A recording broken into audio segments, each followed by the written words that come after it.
So we are going to revise chapter number 2 for CA inter audit. सिर्फ revision ही करेंगे, questions भी हैं जो हमें टेकअप करने हैं। अराउंड 40 समथिंग क्वेश्चन है इसके अंदर, आईसीआई के मॉड्यूल के question plus past year examination के क्वेश्चन, एमटीपीज आरटीपीज सारे ही क्वेश्चन है जो डिस्कस हुए हैं। समझ में आ रहा है? तभी इस क्लास की टाइम 2 घंटे के आसपास है।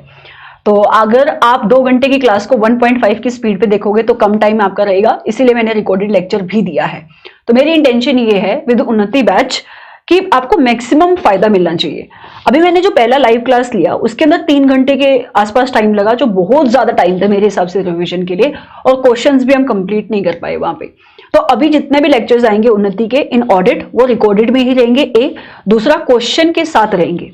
कहीं किसी चैप्टर के अंदर मैं सारे क्वेश्चन टेकअप करूंगी, कहीं पे बहुत सारे क्वेश्चन हैं और मुझे लगता है कि ये क्वेश्चन आप अपने एंड पे भी कर सकते हो। कुछ सिलेक्टिव क्वेश्चन मैं आपको होमवर्क में दूंगी एंड कुछ क्वेश्चन मैं क्लास के अंदर डिस्कस करूंगी। तो ये फ्लो ऐसा रहेगा कि अगर आप एक क्लास देखते हो तो आपका 360 डिग्री कवरेज उधर होगा, रिवीजन प्लस क्वेश्चन। मतलब आपको फिर कुछ और देखने की जरूरत नहीं है।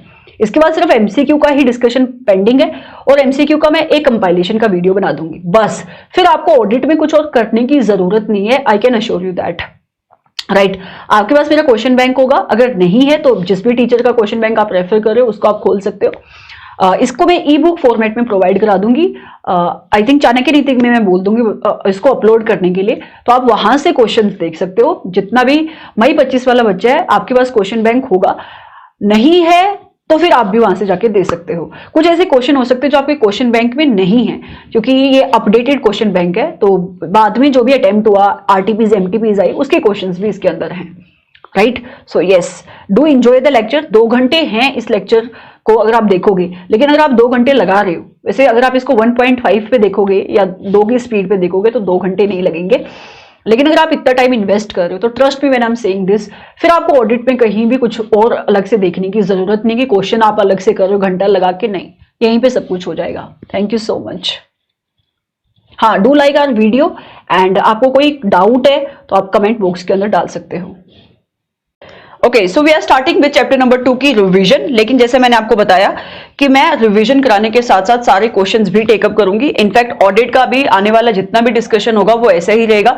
इससे 2 फायदे होंगे, एक तो डेफिनेटली आपकी रिवीजन कंप्लीट होगी, दूसरा आपको ये समझ में आएगा कि उस कंसेप्ट से एग्जाम में क्वेश्चन क्या बन रहा है। इनफैक्ट तीसरा बेनिफिट क्या होगा कि क्वेश्चन आपको अलग से देखने की जरूरत नहीं पड़ेगी। तो आप एक ही क्लास देखोगे और बहुत सारा काम, इनफैक्ट सारा ही काम एक्सेप्ट योर एमसीक्यू सब यहीं पे खत्म हो जाएगा।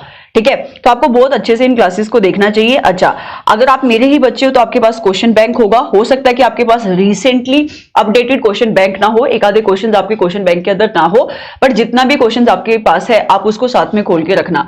अगर आपको शफल करने में प्रॉब्लम हो रही है, टाइम वेस्ट हो रहा है, तो आप ऐसा भी कर सकते हो। अभी आप सिर्फ खाली क्लास सुनते रहो। जैसे मैंने हर एक कंसेप्ट के सामने एज यू कैन सी एक क्वेश्चन का नंबर लिखा हुआ है अपने क्वेश्चन बैंक का, तो आप उसकी साइमल्टेनियसली रेफरेंस दे सकते हो। ऐसा आप कर सकते हो। बाद में जाके आप एक बार उसे रिकंसाइल कर लेना क्वेश्चन बैंक से, तब आपको समझ में आ जाएगा कि सारे क्वेश्चन कंप्लीट हो चुके हैं। ऐसा मैंने इस वजह से बोला कि हो सकता है ऐसा कि आपके पास क्वेश्चन बैंक के अंदर जो सीक्वेंस है क्वेश्चंस का और कंसेप्ट का सीक्वेंस वो सेम नहीं होगा। तो मैं बुक के फ्लो के अंदर चलूंगी एंड साथ में क्वेश्चंस आपको रिकंसाइल कराती रहूंगी। अभी आपको समझ में आ जाएगा हम कैसे पढ़ाई करेंगे, बस आपको टाइम वेस्ट नहीं करना है। Okay, so let's start with chapter number 2 that talks about 3 things. Number 1 is audit strategy, number 2 is audit plan and number 3 is audit program. मैंने आपको जब इस चैप्टर को क्लास में कराया, मैंने क्या बोला? Planning and audit of financial statement, कि ऑडिटर ऑडिट को एग्जीक्यूट करने से पहले, काम को करने से पहले, शुरू करने से पहले उसकी प्लानिंग करता है। और प्लानिंग में कुल मिला के 2 चीजें आती है। Number 1 is establishing the overall audit strategy और दूसरा क्या आता है? Developing the audit plan. And उसके बाद आप अपना प्रोग्राम बनाते हो। तीनों चीजों में डिफरेंस क्या है? देखो, अगर मैं स्ट्रेटेजी की बात करूं, ऑडिटर जब अपना स्ट्रेटेजी बनाता है तो वो 3 चीजें सेट करता है। Number 1 is scope of audit, number 2 is timing of audit and number 3 is direction of audit. And based upon the overall audit strategy auditor अपना प्लान बनाता है। प्लान के अंदर वो डिसाइड करता है एनटीई क्या होगा उसके ऑडिट प्रोसीजर का, मतलब एनटीई क्या होगा रिस्क असेसमेंट प्रोसीजर का, एनटीई क्या होगा फर्दर ऑडिट प्रोसीजर का and other planned audit procedure जो ऑडिटर को ठीक लगता है for the purpose of his audit. जब प्लान बन जाता है तब हर एक प्रोसीजर को वो डिटेल में कहां पे लिस्ट डाउन करता है? इन दी ऑडिट प्रोग्राम। ठीक है। और आपके इस पूरे के पूरे ऐसे नंबर 300 के अंदर, या आप कह सकते हो चैप्टर नंबर 2 के अंदर, हम इन्हीं 3 चीजों के ऊपर फोकस करेंगे, that is overall audit strategy, development of audit plan and construction of your audit programme. बीच में एक आधा क्वेश्चन और आ जाएगा, इन्हीं चीजों में प्लस माइनस होके वो सारे कंसेप्ट हमें देखने हैं, ठीक है। सो सबसे पहले कौन सा स्टैंडर्ड है जो प्लानिंग से डील करता है, दैट इज एसए नंबर 300। और एसए नंबर 300 ने ऑडिटर का ऑब्जेक्टिव क्या सेट किया है? एसए नंबर 300 कहता है कि देख ऑडिटर, तेरा ऑब्जेक्टिव ये है that you have to plan the audit. आपको ऑडिट को प्लान करना है, क्यों? सो दैट ऑडिट इफेक्टिव और एफिशिएंट मैनर में कंडक्ट की जा सके। तो ये जो सेकंड पॉइंट आपको दिखाई दे रहा है, this is the objective which is being set on auditor by SA number 300। और मैम ये पहली लाइन में क्या लिखा हुआ दिखाई दे रहा है? This is the scope. कि एसए नंबर 300 का स्कोप क्या है? कि ये स्टैंडर्ड बताता है कि ऑडिटर की रिस्पॉन्सिबिलिटी क्या होगी जब वो फाइनेंशियल स्टेटमेंट की ऑडिट करेगा in relation to planning and audit of financial statement. जैसे मैंने आपको बताया, हर एक स्टैंडर्ड का आपको ऑब्जेक्टिव पता होना चाहिए। तो ये लाइन आपको लर्न करनी है that as per SA number 300 auditor का ऑब्जेक्टिव है to plan the audit so that audit can be performed in an effective manner. Okay, चलो आगे बढ़ेंगे। मैम आपने ये बोल तो दिया कि ऑडिट इसलिए प्लान करते हैं ताकि ऑडिट इफेक्टिव मैनर में कंडक्ट हो सके। ऐसा क्यों होगा? ऐसा कैसे हो सकता है? इसके कुछ बेनिफिट है क्या? यस। अगला जो कंसेप्ट आ रहा है that is benefit of planning. कि काम को करने से पहले, ऑडिट को परफॉर्म करने से पहले उसकी प्लानिंग करना क्यों इंपॉर्टेंट है, उसके क्या बेनिफिट है। 6 टोटल पॉइंट है यहां पे लिखे हुए हैं एंड एग्जाम के अंदर ये क्वेश्चन आपको 4 नंबर का देखने को मिलता है। मैं ना आपको क्वेश्चन बैंक के अंदर लेके जाती हूं और आप अपने क्वेश्चन बैंक के क्वेश्चन नंबर 8 के ऊपर आ जाएंगे। अगर आपके पास क्वेश्चन बैंक नहीं है तो भी कोई बात नहीं, आप सिर्फ सुनते हुए चलो। मैं आपको साथ में ये पढ़ाना चाह रही हूं कि कैसे इस कंसेप्ट से एग्जाम में क्वेश्चन बनेंगे। तो देखते हैं, सबसे पहला ही क्वेश्चन मैं टेकअप कर लेती हूं। एग्जाम में काफी बार ये क्वेश्चन पूछा गया। कहता है सूर्या एंड चांद लिमिटेड एक मैन्युफैक्चरिंग कंपनी है एंड ये कंपनी प्रोडक्शन करती है कुछ तो इलेक्ट्रिकल गुड्स की, ठीक है। इन्होंने अपॉइंट किया है टी एंड कंपनी को अपना statutory auditor for carrying out the audit. Auditor को लगता है कि planning and audit would involve establishing the overall audit strategy. उसको लगता है कि जब मैं प्लानिंग करूंगा तो मुझे स्ट्रेटजी बनानी है, सही बात है, right, for the engagement and developing an audit plan. And उसको ये भी लगता है ऑडिटर को कि मुझे प्लान भी बनाना है। Also adequate planning benefits the audit of financial statement in several ways. And उसको लग रहा है प्लानिंग करना क्यों इंपॉर्टेंट है, क्योंकि प्लानिंग करने के काफी सारे बेनिफिट है। एनालाइज करो, एडवाइज करो, explaining the benefit of adequate planning. देखो उसने काफी सारी ऊपर बातें बोली, लेकिन लास्ट में उसने लाइन में क्या पूछा आपसे, क्वेश्चन क्या पूछा, what are the benefits of audit planning. Are you getting me? तो ऐसे ये क्वेश्चन आ सकता है, या वो सिंपली आपसे पूछ सकता है कि बताओ प्लानिंग के बेनिफिट क्या है, या फिर ऊपर कोई और कहानी बोल देगा और लास्ट में वही बोल देगा explain the benefits of adequate planning. तो मेरे हिसाब से 3-4 क्वेश्चन देके आपको ये आइडिया हो गया कि एग्जाम में ये क्वेश्चन कैसे आएगा। अभी मैं बेनिफिट यही से रिवाइज करा रही हूं। टोटल 6 बेनिफिट है ऑडिट को प्लान करने के।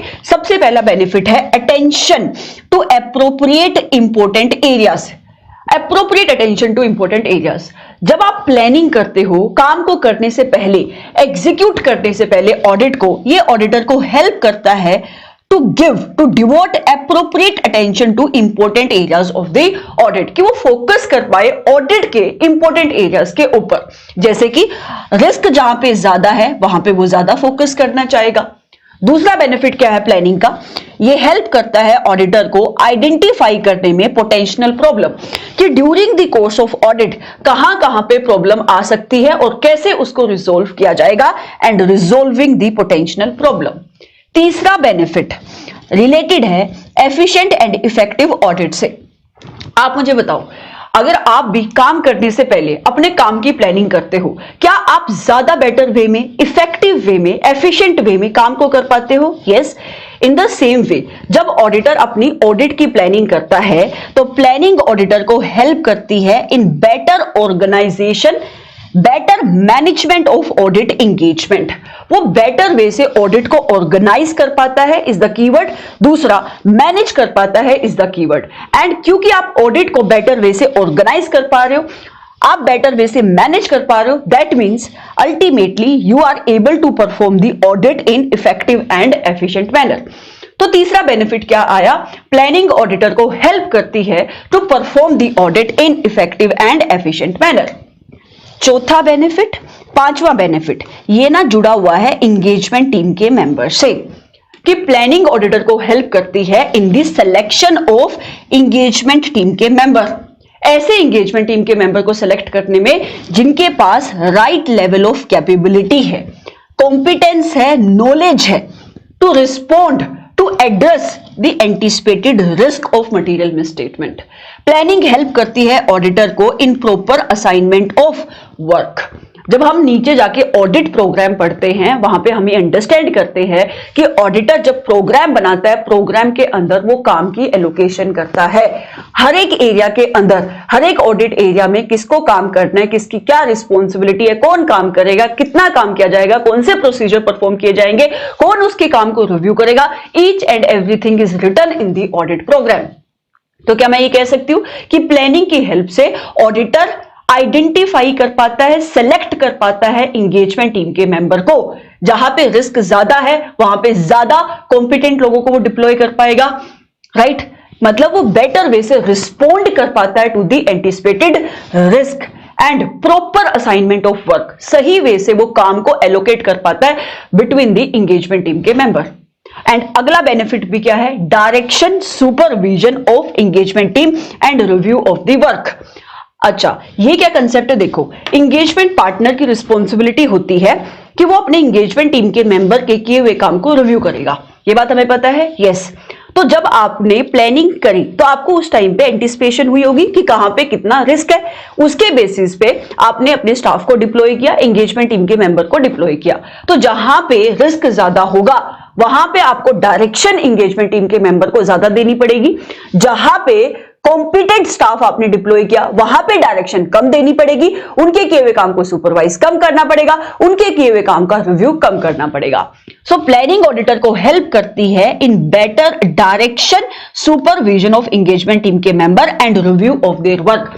मतलब ये हेल्प करती है इंगेजमेंट पार्टनर को ये डिसाइड करने में कि कहां पे कितना मुझे डायरेक्शन देना है इंगेजमेंट टीम के मेंबर को, कितना उनके किए हुए काम को रिव्यू करना है, कितना उनके किए हुए काम की सुपरविजन करनी है।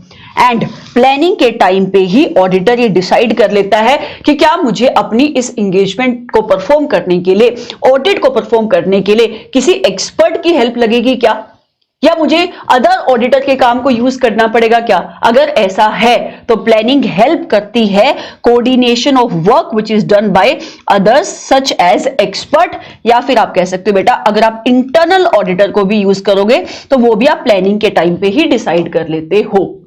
तो कुल मिला के 6 बेनिफिट क्या आए प्लानिंग के। सबसे पहले जो हमने ऑब्जेक्टिव के अंदर पढ़ा कि प्लानिंग की हेल्प से आप ऑडिट को इफेक्टिव और एफिशिएंट वे में कंडक्ट कर पाते हो। क्यों? क्योंकि बेटर वे से ऑर्गेनाइजेशन होती है ऑडिट की, बेटर वे से आप उसको मैनेज कर पाते हो। दूसरा, ऑडिटर इंपॉर्टेंट एरियाज के ऊपर फोकस कर पाता है। तीसरा बेनिफिट क्या आया?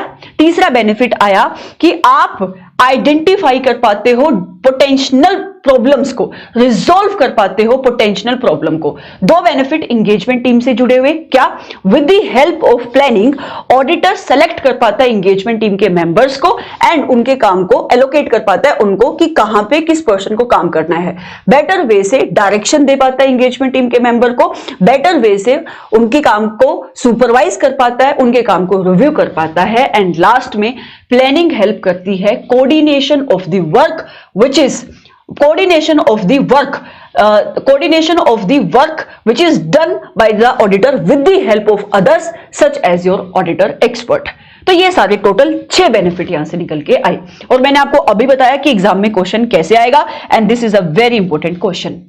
अगला कंसेप्ट है nature of audit planning, that planning is a continuous process, it is an iterative process. ये बहुत बार हमने क्लास में डिस्कस किया कि देखो प्लानिंग कोई वन टाइम एक्टिविटी नहीं है, प्लानिंग तो एक ऑनगोइंग प्रोसेस है, ये तो एक कॉन्टिन्यूअस प्रोसेस है। ओके, मैं क्वेश्चन पढ़ती हूं एग्जाम में कैसे क्वेश्चन आएगा, फिर मैं इनके पॉइंट्स को आपके साथ डिस्कस करूंगी। क्वेश्चन कहता है देखो, प्लानिंग कोई डिस्क्रीट फेज नहीं है। डिस्क्रीट फेज का मतलब वो है कि एक बार हो गया तो खत्म होगी, ठीक है। So the planning is not a discrete phase, but it is a continual and iterative process. ये तो ongoing process है जो कहां से शुरू हो जाती है? Often start with the completion of previous audit. पिछले साल की ऑडिट खत्म हुई तभी हम प्लानिंग शुरू करते थे इस साल की ऑडिट की, एंड जब तक इस साल की ऑडिट खत्म नहीं होती तब तक प्लानिंग चलती रहती है. यस एग्जैक्टली ऐसा ही होता है. क्वेश्चन आगे कहते हैं planning includes need to consider the certain matters. अच्छा, दिस इज अनदर क्वेश्चन, ये अगला कंसेप्ट है, इसको मैं नहीं डिस्कस करूंगी अभी. बट क्या ये स्टेटमेंट आपको समझ में आई? यस. अगर मैं इसी स्टेटमेंट के सामने आपके एग्जाम में ये लिख दूं एक्सप्लेन, अगर इसी स्टेटमेंट के सामने आपको मैं एक्सप्लेन करने को कह दूं, तो आपको यहां पे जो पॉइंट लिखने हैं वो है planning is a continuous process से जुड़े हुए पॉइंट. आपको ये एक्सप्लेन करना है कि क्या सही में ऐसा है. तो आप अपनी नोटबुक के अंदर आओगे तो यहां पे ये कंसेप्ट बना. ऑल्दो क्योंकि ये एग्जाम के अंदर जो क्वेश्चन पूछा गया है वो साथ में कुछ और क्वेश्चन भी पूछा गया है, इस वजह से उसने आपको ना इतना सब कुछ लिख के दे दिया है. राइट, जो उसने क्वेश्चन में लिखा वही आपके आंसर यहां पे बनेगा. ऑल्दो क्वेश्चन ऐसे भी आ सकता है explain planning is a continuous process, ऐसे वो लिख देगा पीछे एक्सप्लेन, फिर आपको ये सारे पॉइंट लिखने पड़ेंगे. लेकिन उसके साथ साथ उसने एक और कंसेप्ट साथ में जोड़ा हुआ है जो मैं अभी दूसरा जो पार्ट है क्वेश्चन का वो डिस्कस करूंगी. लेकिन पहले इसको डिस्कस करते हैं कि प्लानिंग एक कॉन्टिन्यूअस प्रोसेस है, प्लानिंग कोई डिस्क्रीट फेज नहीं है. तो कीवर्ड क्या आया? It is not a discrete phase. ये कोई इंडिपेंडेंट फेज नहीं है, वन टाइम एक्टिविटी नहीं है, but it is a continual and iterative process, ongoing process है. कीवर्ड क्या आया? Continual iterative process. आगे कहते हैं जो कब शुरू हो जाती है, that begins after the completion of previous audit, जब पिछले साल की ऑडिट खत्म हुई, एंड कब तक चलती रहती है? Till the completion of current audit engagement, जब तक इस साल की ऑडिट खत्म नहीं होगी. क्वेश्चन में इतना लिखा हुआ था. यस. प्लानिंग हाउएवर इंक्लूड्स, बेटा ये भी क्वेश्चन का दूसरा हिस्सा है कि प्लानिंग के अंदर ऑडिटर कंसीडर करता है टाइमिंग ऑफ सर्टेन एक्टिविटीज. हमने आपको बताया था क्लास के अंदर, एंड अब भी बता रही हूं कि जब ऑडिटर अपना ऑडिट प्लान बनाता है वो एनटीई डिसाइड करता है कि मैं किस टाइप के nature of audit procedure perform करूंगा, किस टाइमिंग पे ये प्रोसीजर परफॉर्म करूंगा और कितना मुझे काम करना है. सो प्लानिंग जब ऑडिटर करता है वो कंसीडर करता है timing of activities and audit procedure, जो कंप्लीट उसको करना पड़ेगा before the performance of further audit procedure. मतलब प्लानिंग के टाइम पे ऑडिटर एनटीई डिसाइड करता है रैप का, एंड रैप आप लगाते हो फैप से पहले, ये बात हमें पता है क्योंकि 315 लगेगा 330 से पहले. देखो आप ना क्वेश्चन के अंदर आ जाओ, उसने अगली लाइन यही लिखी हुई है कि प्लानिंग के अंदर ऑडिटर कुछ एक्टिविटीज को कंसीडर करता है जो उसको परफॉर्म करनी पड़ती है before the further audit procedure. कह रहा है आप मुझे वो एक्टिविटीज बता दो, वो एक्टिविटीज कौन सी है एक्सप्लेन करो. तो ये एक्सप्लेन ये कह रहा है ये वाली एक्टिविटीज कि जब आप रैप लगाओगे ना, आप फैप लगाओगे, फैप लगाने से पहले आपको रैप लगाने पड़ेंगे, और ये रैप कौन से होंगे, किस नेचर के रिस्क असेसमेंट प्रोसीजर आपको परफॉर्म करने हैं, किस टाइमिंग पे ये प्रोसीजर परफॉर्म किया जाएगा, कितना ये प्रोसीजर परफॉर्म करोगे, वो प्लानिंग के टाइम पे आप डिसाइड करते हो. सो अगला क्वेश्चन एग्जाम के अंदर यह आ सकता है कि कौन कौन से मैटर है जिनको ऑडिटर कंसीडर करता है in planning prior to the risk assessment. तो these are the certain consideration जो उसको लेनी है. अच्छा, क्या कंसिडरेशन? क्या मैं एनालिटिकल प्रोसीजर को एज अ रैप लगाऊंगा? ये हम डिस्कस कर चुके हैं कि आप एनालिटिकल प्रोसीजर को एज अ फैप भी यूज कर सकते हो और एज अ रैप भी यूज कर सकते हो. तो आप प्लानिंग के टाइम पे ही डिसाइड कर लेते हो कि क्या मुझे कोई एनालिटिकल प्रोसीजर है जिनको as a risk assessment procedure perform करना है. प्लानिंग जब आप करते हो आप एक जनरल अंडरस्टैंडिंग ऑब्टेन करते हो एंटिटी के लीगल और रेगुलेटरी एनवायरमेंट की.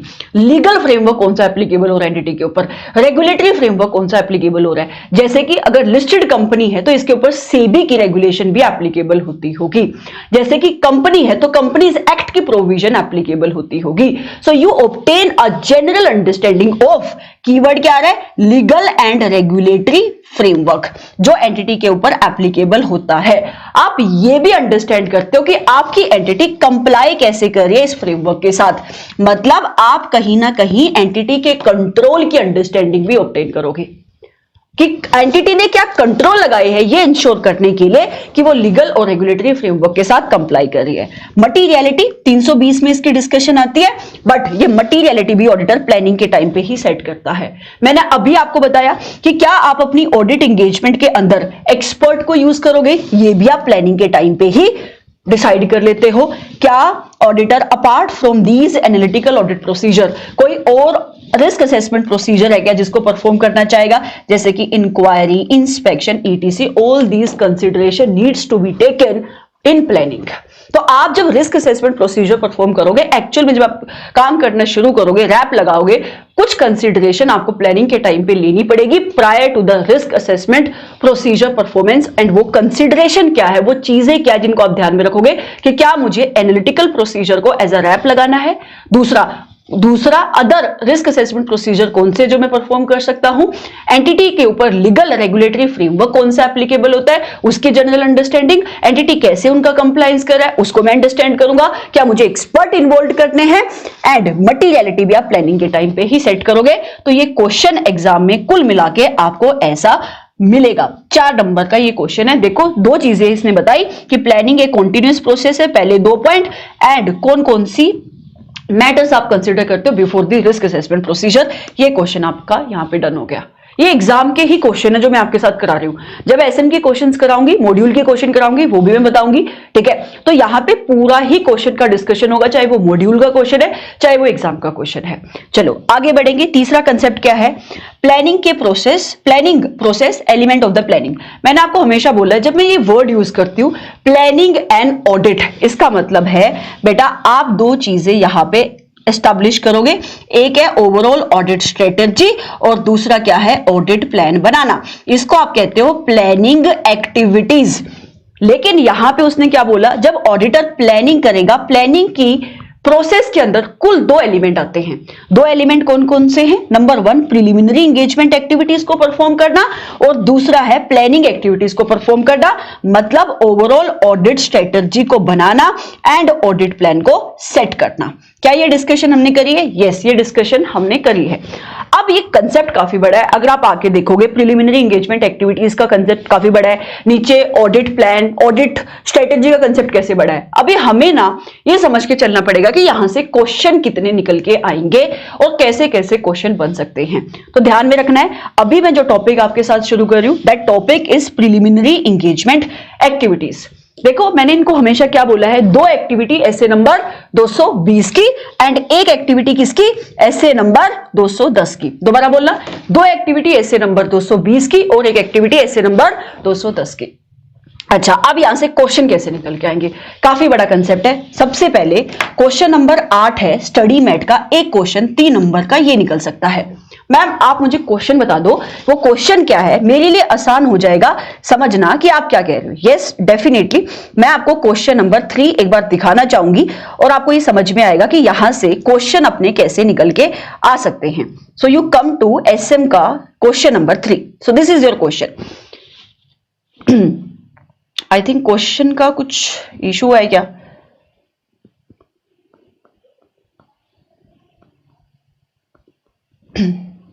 रुको एक सेकेंड।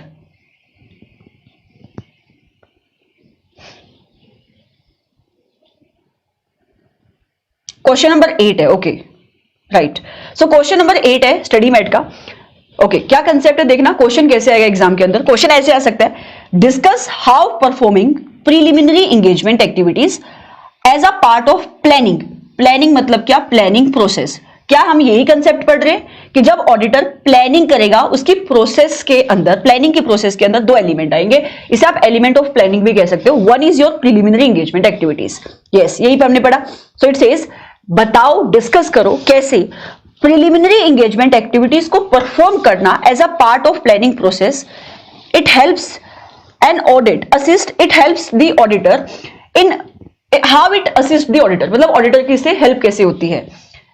दूसरा कैसे निकल के आ सकता है question, preliminary engagement activities include certain activities, कि जब ऑडिटर प्रिलिमिनरी एंगेजमेंट एक्टिविटीज को परफॉर्म करता है उसके अंदर वो कुछ एक्टिविटीज परफॉर्म करते हैं। मैंने बताया 2 एक्टिविटी ऐसे नंबर 220 की, एक एक्टिविटी ऐसे नंबर 210 की।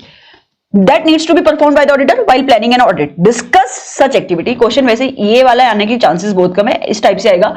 आपको वो एक्टिविटीज डिस्कस करनी है ब्रीफली। ब्रीफ का मतलब है बेटा आपको ना बहुत ज्यादा डिटेल में उनके अंदर नहीं जाना है, मतलब एक्सप्लेनेशन के अंदर नहीं जाना है। अगर आप इन 3 एक्टिविटीज को देखोगे तो इनकी एक्सप्लेनेशन काफी सारी है, आपको एक्सप्लेनेशन के अंदर नहीं जाना है, आपको ब्रीफली इसको एक्सप्लेन करना, मतलब आपको पॉइंटर्स बताने हैं कि वो 3 एक्टिविटी के नाम बताने हैं।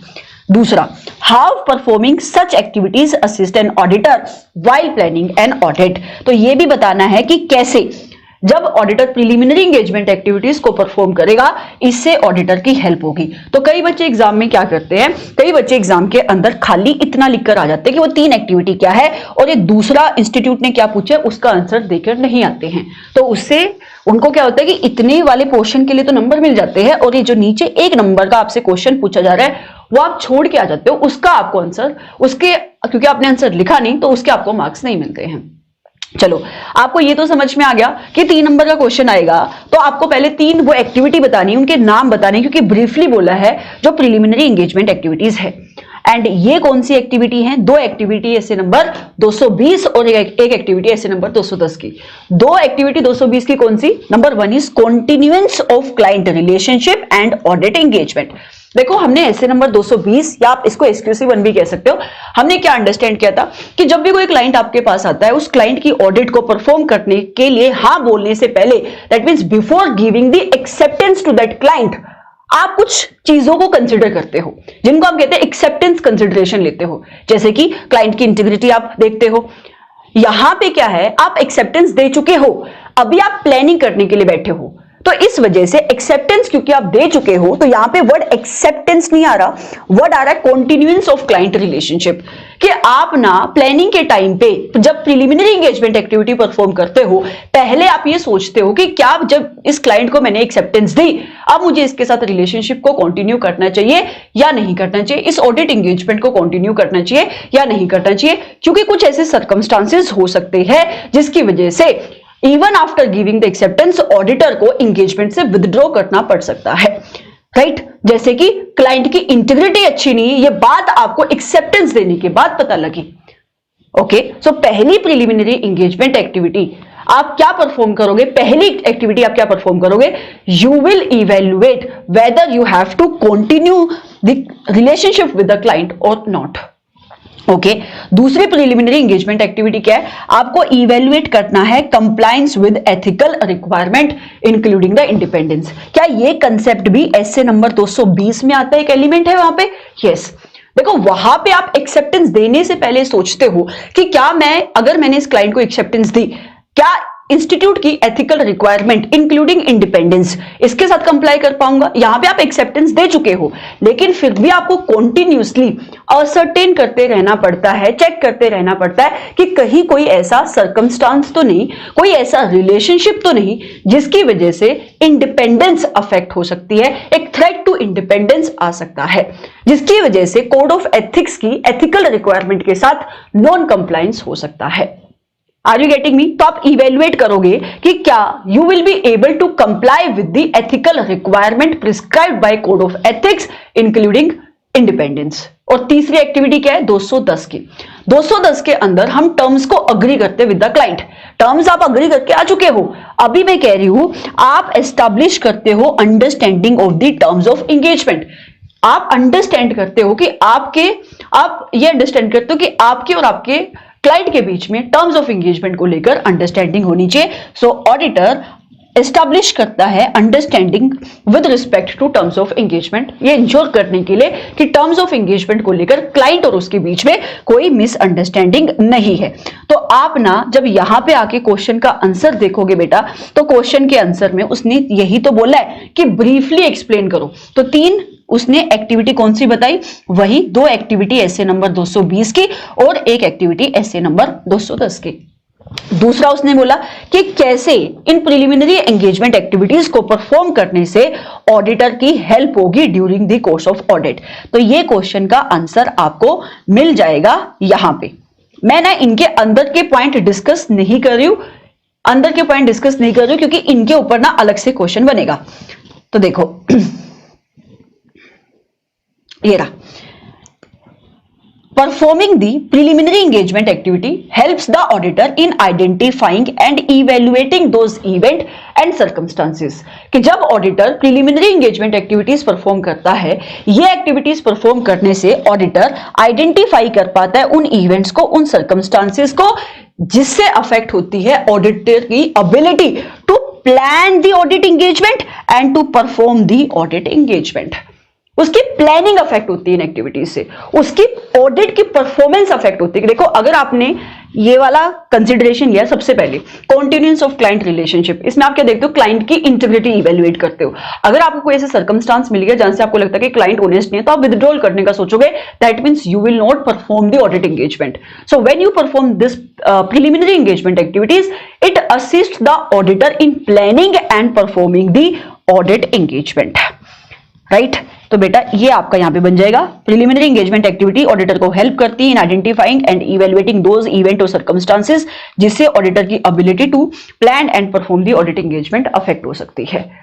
क्या आपको समझ में आया? यस। तो देखो बहुत सारे बच्चे ना ये वाली लाइन पढ़ के जाते होंगे, उनको पता है बट उनको क्वेश्चन का आंसर लिखना नहीं आएगा।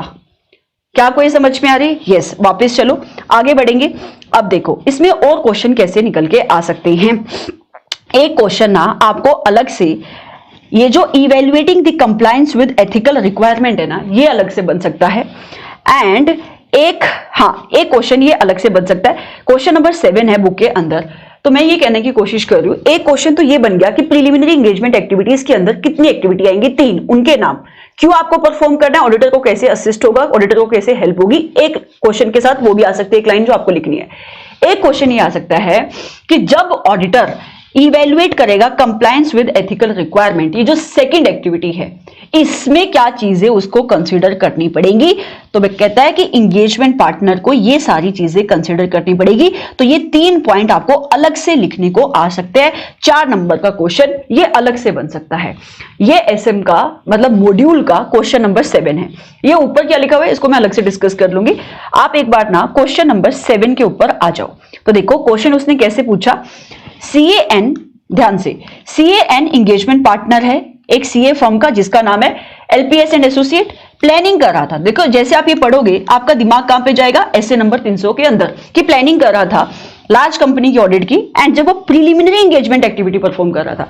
अब 300 में आप पहुंच गए, 300 में अभी उसने बोला कि जब वो प्रिलिमिनरी एंगेजमेंट एक्टिविटी परफॉर्म कर रहा था। जैसे आप ये क्वेश्चन के अंदर पढ़ोगे आपके दिमाग में 3 एक्टिविटी चलनी चाहिए, 2 एक्टिविटी 220 की और 1 एक्टिविटी 210 की। तो जब वो प्रिलिमिनरी एंगेजमेंट एक्टिविटी परफॉर्म कर रहा था, he wants to ensure compliance with independence requirement is adhered. जैसे आप इस लाइन को पढ़ोगे तो आप आ जाओगे बेटा दूसरी एक्टिविटी के ऊपर।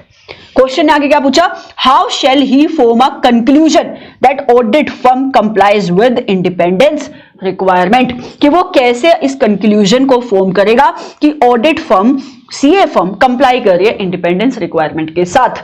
तो आप समझ रहे हो, अगर ये ऊपर आ गया प्रिलिमिनरी एंगेजमेंट एक्टिविटी लिखा हुआ, तो ये क्वेश्चन कहां से है, ये क्वेश्चन है यहां से, ये वाले कंसेप्ट के ऊपर। क्योंकि देखो एथिकल रिक्वायरमेंट के साथ फर्म कंप्लाई कर रही है या नहीं कर रही है, ये डिस्कशन तो SQC1 के अंदर भी आती है। लेकिन क्योंकि वो प्रिलिमिनरी एंगेजमेंट एक्टिविटी परफॉर्म कर रहा था प्लानिंग के टाइम पे, तो आपको ये पॉइंट सारे यहां पे लिखने पड़ेंगे। ओके, पढ़े? यस। देखो कहता है ऑडिटर को कॉन्टिन्यूसली इवेल्युएट करना पड़ेगा compliance with the ethical requirement including independence. Yes, आपने एक्सेप्टेंस दे दी, उसके बाद भी आपको अलर्ट तो रहना पड़ता है ना कि कोई ऐसा सर्कमस्टांस तो नहीं, कोई ऐसा रिलेशनशिप तो नहीं जिसकी वजह से इंडिपेंडेंस अफेक्ट हो सकती है। दैट मींस आपको कॉन्टिन्यूसली कंप्लायंस को देखते रहना पड़ेगा। और जब एंगेजमेंट ये कंक्लूजन फॉर्म, एंगेजमेंट पार्टनर ये कंक्लूजन फॉर्म कर रहा है कि क्या CA फर्म कंप्लाई कर रही है इंडिपेंडेंस रिक्वायरमेंट के साथ, क्या आपके क्वेश्चन के अंदर यही लाइन लिखकर आई? यस। तो उसको क्या चीजों को इंश्योर करना है, एंगेजमेंट पार्टनर इन 3 चीजों को इंश्योर करेगा। सबसे पहले क्या, एंगेजमेंट पार्टनर ऑब्टेन करेगा, लेगा relevant information from the firm, firm से इंफॉर्मेशन लेगा ताकि वो आइडेंटिफाई कर पाए उन सारे सर्कमस्टांस को, रिलेशनशिप को, जिसकी वजह से एक थ्रेट टू इंडिपेंडेंस क्रिएट हो सकता है, उनको इवेल्युएट करेगा। जैसे पूछेगा कि जो भी एंगेजमेंट टीम के मेंबर है उनका क्लाइंट के अंदर क्या फाइनेंशियल इंटरेस्ट है, तो ये इंफॉर्मेशन उसको कहां से मिलेगी, अपनी फर्म के अंदर से मिलेगी। So he will obtain the information from the firm to identify the relationship circumstances, जिसकी वजह से थ्रेट टू इंडिपेंडेंस क्रिएट हो सकता है। और क्या करना है एंगेजमेंट पार्टनर को, एंगेजमेंट पार्टनर को इस इंफॉर्मेशन को इवेल्युएट करना है on identified breaches if any. देखो, आप जब ऑडिट एंगेजमेंट परफॉर्म कर रहे हो, अगर आपको कोई ब्रीच मिला, आप उस इंफॉर्मेशन को इवेल्युएट करोगे कि कहीं इस इंफॉर्मेशन की वजह से आपकी फर्म की जो independence related policies and procedure है वो तो नहीं ब्रीच हो रही है, क्या इसकी वजह से एक थ्रेट टू इंडिपेंडेंस तो नहीं क्रिएट हो रहा है। एंड अगर उसको थ्रेट टू इंडिपेंडेंस मिल गया, या आपको पता है एथिक वाले चैप्टर के अंदर पढ़ते हैं, एंगेजमेंट पार्टनर को सेफगार्ड अप्लाई करने पड़ेंगे। एप्रोप्रिएट एक्शन लेगा मतलब क्या, सेफगार्ड अप्लाई करेगा टू एलिमिनेट सच थ्रेट या to reduce this threat to an acceptable level. और आप मुझे बताओ कि जहां पे आप इसको रिड्यूस नहीं कर पा रहे, वहां पे आपको विथड्रॉ करना पड़ेगा from the audit engagement if it is legally permitted. ये 3 पॉइंट है जो आपको यहां पे लिखने हैं। आप यहाँ पे क्वेश्चन का आंसर देखने के लिए आओगे ना, तो ये सब कुछ वही वर्डिंग, सब कुछ सारे पॉइंट वही लिखे हुए हैं जो हमने अभी पढ़े। मैं इसको डिस्कस नहीं करूंगी, मैंने डिस्कस कर दिया। 4 नंबर का क्वेश्चन ये अलग से आपको एग्जाम में देखने को मिलेगा। चलो आगे बढ़ेंगे। मैम और क्या लिखा हुआ है यहाँ पे, देखो इनके अंदर से क्वेश्चन नहीं आएगा कि जब आप continuance of client relationship and audit engagement ये कंसिडर कर रहे हो कि मुझे कंटिन्यू करना चाहिए या नहीं करना चाहिए, तो आप क्या कंसिडर करोगे, ये क्वेश्चन नहीं आएगा। बट ऑल्दो अगर आया तो आप जनरली कंसिडर करते हो इंटीग्रिटी ऑफ प्रिंसिपल ओनर। ये पॉइंट आपने SQC 1 के अंदर भी देखा है। KMP की इंटीग्रिटी कैसी है, एंगेजमेंट टीम की कॉम्पिटेंस क्या है, एंड कोई और मैटर जो ड्यूरिंग दिस ऑडिट आपके सामने आया, या प्रीवियस ऑडिट अगर आपने इस क्लाइंट का परफॉर्म किया था वहां पे आपने कोई मैटर ऐसा आया था जिससे continuance of relationship with the client affect हो सकती है, तो आप ये कंसिडर करोगे। इसके ऊपर अलग से क्वेश्चन आने के चांसेस नहीं है। आप जब भी किसी कंसेप्ट को पढ़ो, it is very important in order to understand कि कंसेप्ट से क्वेश्चन कैसे बन के निकल के आ रहे हैं। चलो आगे बढ़ेंगे। देखो मैंने आपको अभी बताया दूसरा एलिमेंट क्या, प्लानिंग प्रोसेस का प्लानिंग एक्टिविटी, और ये भी बताया प्लानिंग एक्टिविटी के अंदर 2 चीजें आती है, ओवरऑल ऑडिट स्ट्रेटेजी बनाना और ऑडिट प्लान को डेवलप करना। तो सबसे पहला कंसेप्ट आ रहा है establishing the overall audit strategy.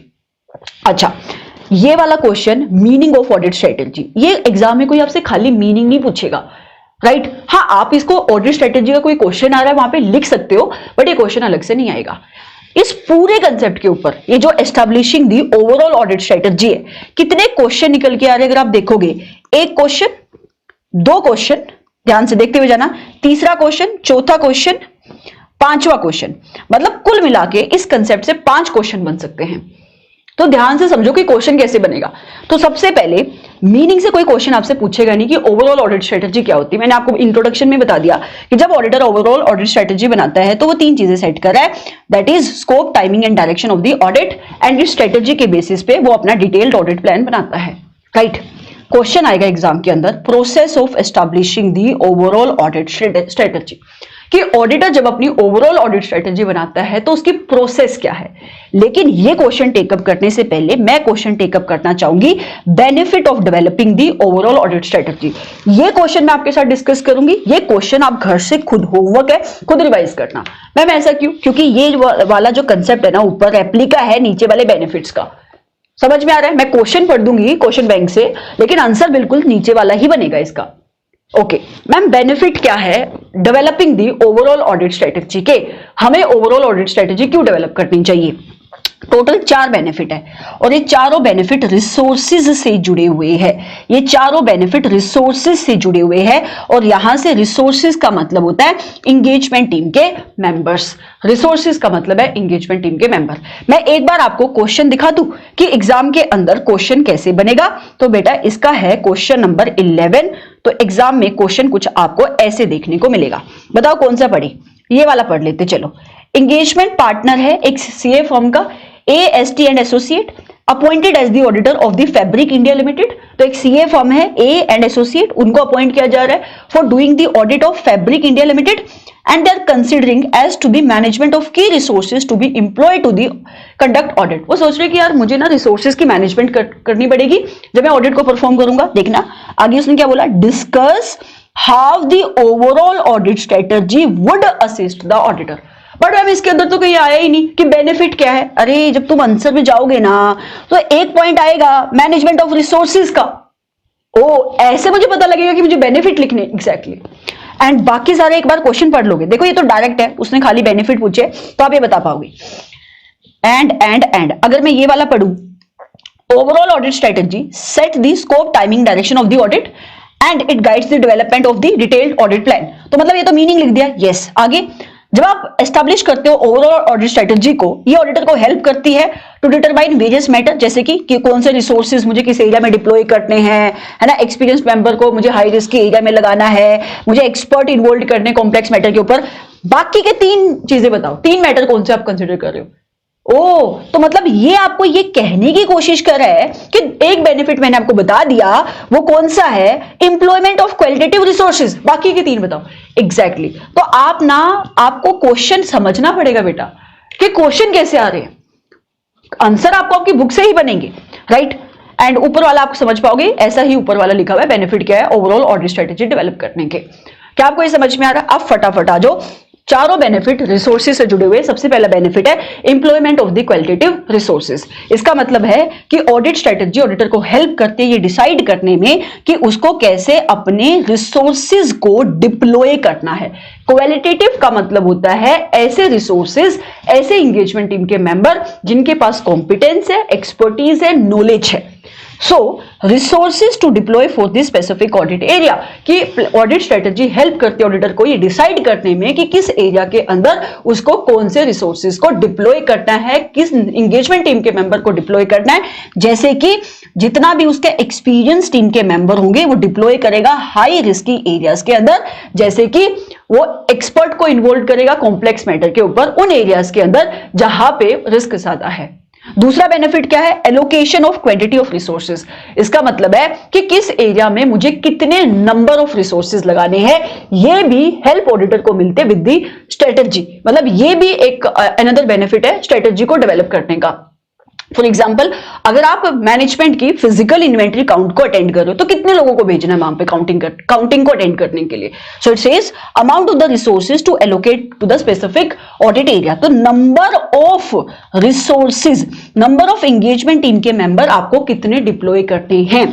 जैसे कि यही एग्जांपल, कितने एंगेजमेंट टीम के मेंबर को आपको असाइन करना है to observe the inventory count, कितना रिव्यू होगा कितना रिव्यू होगा अदर ऑडिटर ने जो काम किया या एक्सपर्ट ने जो काम किया या एंगेजमेंट टीम के मेंबर ने जो काम किया, वो भी किसके अंदर आ जाएगा आपका allocation of quantity of resources. Timing of deployment of resources, किस टाइम के ऊपर आपको अपने एंगेजमेंट टीम के मेंबर को डिप्लॉय करना है, उनसे काम करवाना है, जैसे कि इंटरिम ऑडिट स्टेज के ऊपर या की कट ऑफ डेट के ऊपर, near the end of audit कहां पे आपको उनको डिप्लॉय करना है।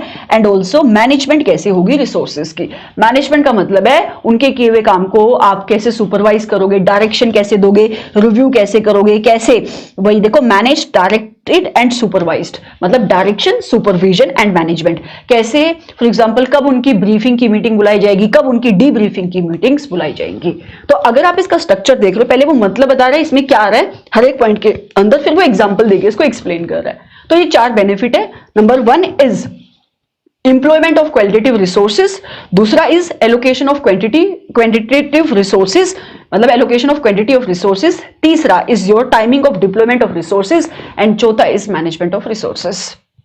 राइट मैम, ये आपने बोला था process of establishing the overall audit strategy, इसको आप एक्सप्लेन कर पाओगे? अरे एक्सप्लेन क्या भाई, ये ऊपर आ जाओ आप, क्वेश्चन नंबर 12 के ऊपर जाना एक बार।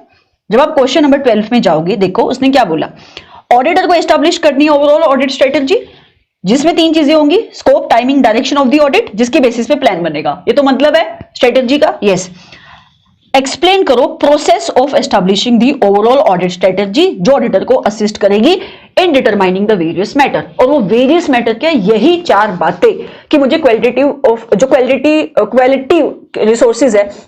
रिसोर्सेज है उनकी डिप्लॉयमेंट कैसे करनी है, उनको एम्प्लॉय कैसे करना है, एलोकेशन कैसे करनी है अपने एंगेजमेंट टीम के मेंबर्स की, किस ऑडिट एरिया में मुझे कितने नंबर ऑफ रिसोर्सेज को डिप्लॉय करना है, टाइमिंग क्या रहेगी डिप्लॉयमेंट की, एंड उनकी मैनेजमेंट कैसे करनी है। यही 4 मैटर आपके प्रोसेस के अंदर भी आते हैं, 1 2 3 4। तभी मैंने बोला कि ये क्वेश्चन आप घर से पढ़ के आओगे, क्वेश्चन मैंने बता दिया है, आंसर आप घर से पढ़ के आओगे, और जब आप इस आंसर को पढ़ोगे तो यही सारी चीजें आपको यहाँ पे देखने को मिलेगी। समझ में आ रहा है? यस। अब हम आगे बढ़ना चाहेंगे।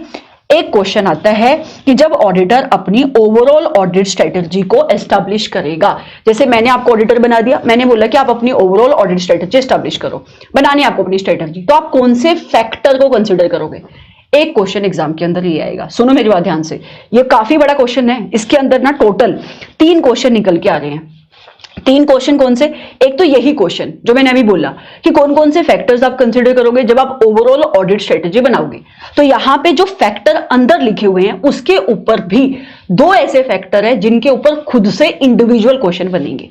तो सबसे पहले मैं आपको क्वेश्चन नंबर 14 में लेके जा रही हूं। क्वेश्चन नंबर 14 जब आप पढ़ोगे तो यहां पे आपको समझ में आएगा कि क्वेश्चन एक कैसे बन सकता है। ठीक है, मैं क्वेश्चन पढ़ूं। कहता है in establishing the overall audit strategy, कि जब ऑडिटर स्ट्रेटजी बनाएगा उसको असर्टेन करने हैं रिपोर्टिंग ऑब्जेक्टिव। बेटा जब आप ना यहाँ पे पढ़ते हो ना कि कौन कौन से फैक्टर्स आप कंसीडर करोगे ओवरऑल ऑडिट स्ट्रेटजी बनाते वक्त, तो यहाँ पे आता है सबसे पहले कि आपको कैरेक्टरिस्टिक्स आइडेंटिफाई करनी पड़ती है एंगेजमेंट की, ताकि आप स्कोप डिसाइड कर पाओ ऑडिट का। क्योंकि 3 चीजें सेट कर रहे हो ना आप स्ट्रेटजी के टाइम पे, स्कोप, टाइमिंग, डायरेक्शन। तो स्कोप सेट करने के लिए आपको कैरेक्टरिस्टिक्स ऑफ एंगेजमेंट आइडेंटिफाई करनी पड़ती है कि एंगेजमेंट के फीचर क्या है। दूसरा टाइमिंग ऑफ ऑडिट, यहां पे ये टाइमिंग एस्टैब्लिश करने के लिए आपको रिपोर्टिंग ऑब्जेक्टिव्स देखने पड़ते हैं। तो यहां पे कह रहा है कि ऑडिटर को असर्टेन करने पड़ेंगे reporting objective of the engagement, ताकि वो टाइमिंग डिसाइड कर पाए ऑडिट की। And nature of the communication required, yes, elicitate मतलब बताओ those cases by which auditor can ascertain the, अच्छा ये क्वेश्चन मैंने गलत पढ़ दिया, वेट यार बेटा, क्वेश्चन नंबर 14 में आ जाओ, ये इंटरनल क्वेश्चन था इसी के ऊपर। Question number 14, sorry. In establishing the overall audit strategy, जब ऑडिटर स्ट्रेटजी बनाएगा, auditor shall among other consideration, कि बहुत सारी चीजें वो कंसीडर करेगा, उसको असर्टेन करना है NTE of resources necessary to perform the engagement, explain those consideration in detail. कहता है ऑडिटर को ये कंसीडर करना है कि NTE क्या रहेगा उसके रिसोर्सेज का।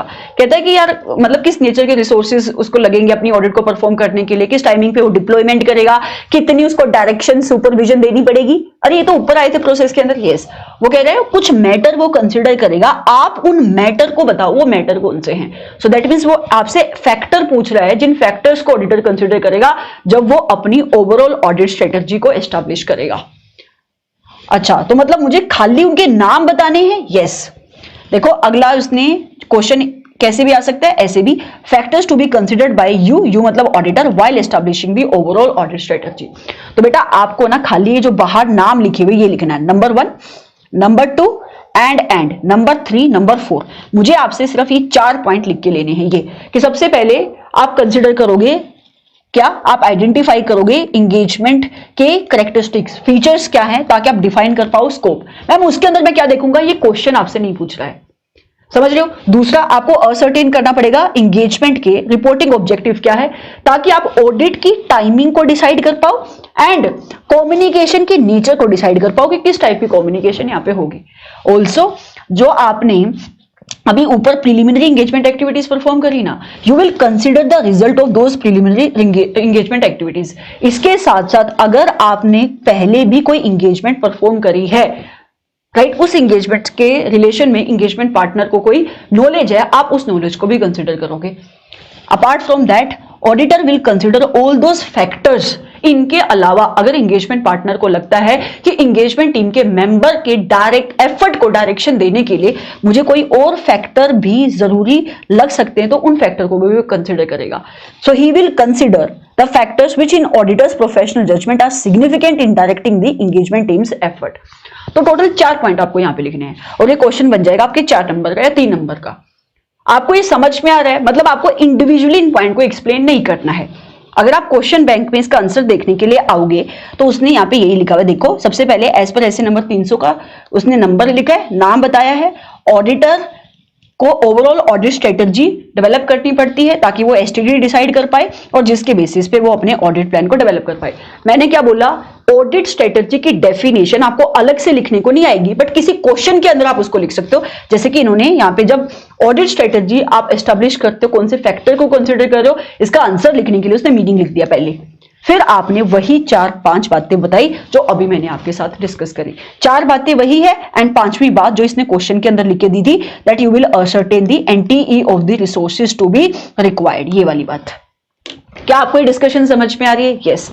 अब अगला क्वेश्चन कैसे बनेगा, देखो अगला क्वेश्चन बनेगा ऐसे कि ऑडिटर जब एस्टैब्लिश कर रहा है ओवरऑल ऑडिट स्ट्रेटजी को, उसको आइडेंटिफाई करने पड़ते हैं एंगेजमेंट के फीचर्स को, कैरेक्टरिस्टिक्स को, ताकि वो स्कोप डिसाइड कर पाए। तो एग्जाम्पल पूछ रहा है वो कि कौन कौन से फीचर आप कंसिडर करोगे। मतलब जब आप कैरेक्टरिस्टिक्स समझ रहे हो एंगेजमेंट की, तो आप किन मैटर्स को कंसिडर करोगे, क्या अंडरस्टैंडिंग आपको ऑब्टेन करनी है। तो ये क्वेश्चन अलग से बनेगा। जैसे कि आप अंडरस्टैंड करोगे एंटिटी के ऊपर फाइनेंशियल रिपोर्टिंग फ्रेमवर्क कौन सा एप्लीकेबल होता है, शेड्यूल 3, एएस, इंडेस। आपकी जो एंटिटी है वो किस टाइप के बिजनेस के अंदर इन्वॉल्व है, नेचर ऑफ द बिजनेस जिसकी आप ऑडिट करने के लिए जा रहे हो, क्या उस बिजनेस का नेचर ऐसे जैसे आपको जहां पे आपको स्पेशलाइज्ड नॉलेज की जरूरत पड़ेगी, industry specific reporting requirement applicable होती है क्या। जैसे अगर आप बैंकिंग कंपनी का ऑडिट करने के लिए जाओगे तो वहां पे रिजर्व बैंक ऑफ इंडिया ने बोला है आपको LFAR इस टाइप से भी एक रिपोर्टिंग करनी पड़ती है। आप ये भी देखते हो कि जो ऑडिट एविडेंसेस मुझे during the course of previous audit मिले, क्या मैं उसको यूज कर सकता हूं क्या। ये सारी कंसिडरेशन ऑडिटर कब ले रहा है, जब वो ओवरऑल ऑडिट स्ट्रेटजी को एस्टैब्लिश कर रहा है, जब वो आइडेंटिफाई कर रहा है कैरेक्टरिस्टिक्स ऑफ द एंगेजमेंट, तो वो इन सारे फैक्टर्स को कंसिडर करेगा। तो क्वेश्चन नंबर 15 इसके ऊपर अलग से है। देखना कैसे कि जब आप ओवरऑल ऑडिट स्ट्रेटजी बना रहे हो, ऑडिटर को आइडेंटिफाई करनी पड़ती है कैरेक्टरिस्टिक्स ऑफ द एंगेजमेंट, जिससे उसकी ऑडिट का स्कोप डिफाइन हो पाए। यस, यही तो आपका कंसेप्ट है, एक्सप्लेन विद द एग्जांपल। तो ये 4 बातें मैंने जो आपको बताई, what are these are the example of the characteristics of the engagement. 3 number का क्वेश्चन अलग से ये भी बन जाएगा। एंड ऐसे ही रिपोर्टिंग ऑब्जेक्टिव का भी अलग से क्वेश्चन बनेगा। जो गलती से मैंने आपके साथ अभी ये क्वेश्चन पढ़ा था वो यही तो था कि आपको रिपोर्टिंग ऑब्जेक्टिव देखने पड़ते हैं, तो आप उन रिपोर्टिंग ऑब्जेक्टिव के 3 एग्जांपल देकर बताओ। तो यहां पे आप एग्जांपल लिखे हुए रिपोर्टिंग ऑब्जेक्टिव्स के जिनको ऑडिटर कंसीडर करेगा। तो ऑडिटर जब ओवरऑल ऑडिट स्ट्रेटजी को एस्टैब्लिश करता है, उसको रिपोर्टिंग ऑब्जेक्टिव असर्टेन करने पड़ते हैं। क्यों? ताकि वो टाइमिंग ऑफ ऑडिट को डिसाइड कर पाए, ताकि वो नेचर ऑफ कम्युनिकेशन कैसी रहेगी वो डिसाइड कर पाए। एंड एग्जांपल क्या है, मतलब किन किन चीजों को वो कंसिडर करेगा, वो देखेगा। एंटिटी का टाइम टेबल क्या है रिपोर्टिंग का, मतलब जैसे कि एंटिटी को अपनी फाइनेंशियल स्टेटमेंट की फाइलिंग कब तक कर देनी पड़ती है, उसको समझ में आएगा ना कि मुझे अपनी ऑडिट कब तक खत्म करनी चाहिए। वो ये देखेगा कि कब मीटिंग बुलाई जानी चाहिए ताकि मैं एनटीई डिसाइड कर पाऊं विद द मैनेजमेंट। अरे वो मैनेजमेंट के साथ मीटिंग बुलाएगा ना कि देखो मुझे फिजिकल वेरिफिकेशन करने के लिए जाना पड़ेगा, तो कब आप फिजिकल वेरिफिकेशन कंडक्ट करने का सोच रहे हो। So you will decide planning के टाइम पे ही स्ट्रेटेजी बनाते हुए कि ऑर्गेनाइजेशन कब होगी मीटिंग्स की with the client to discuss the NTE of the procedure.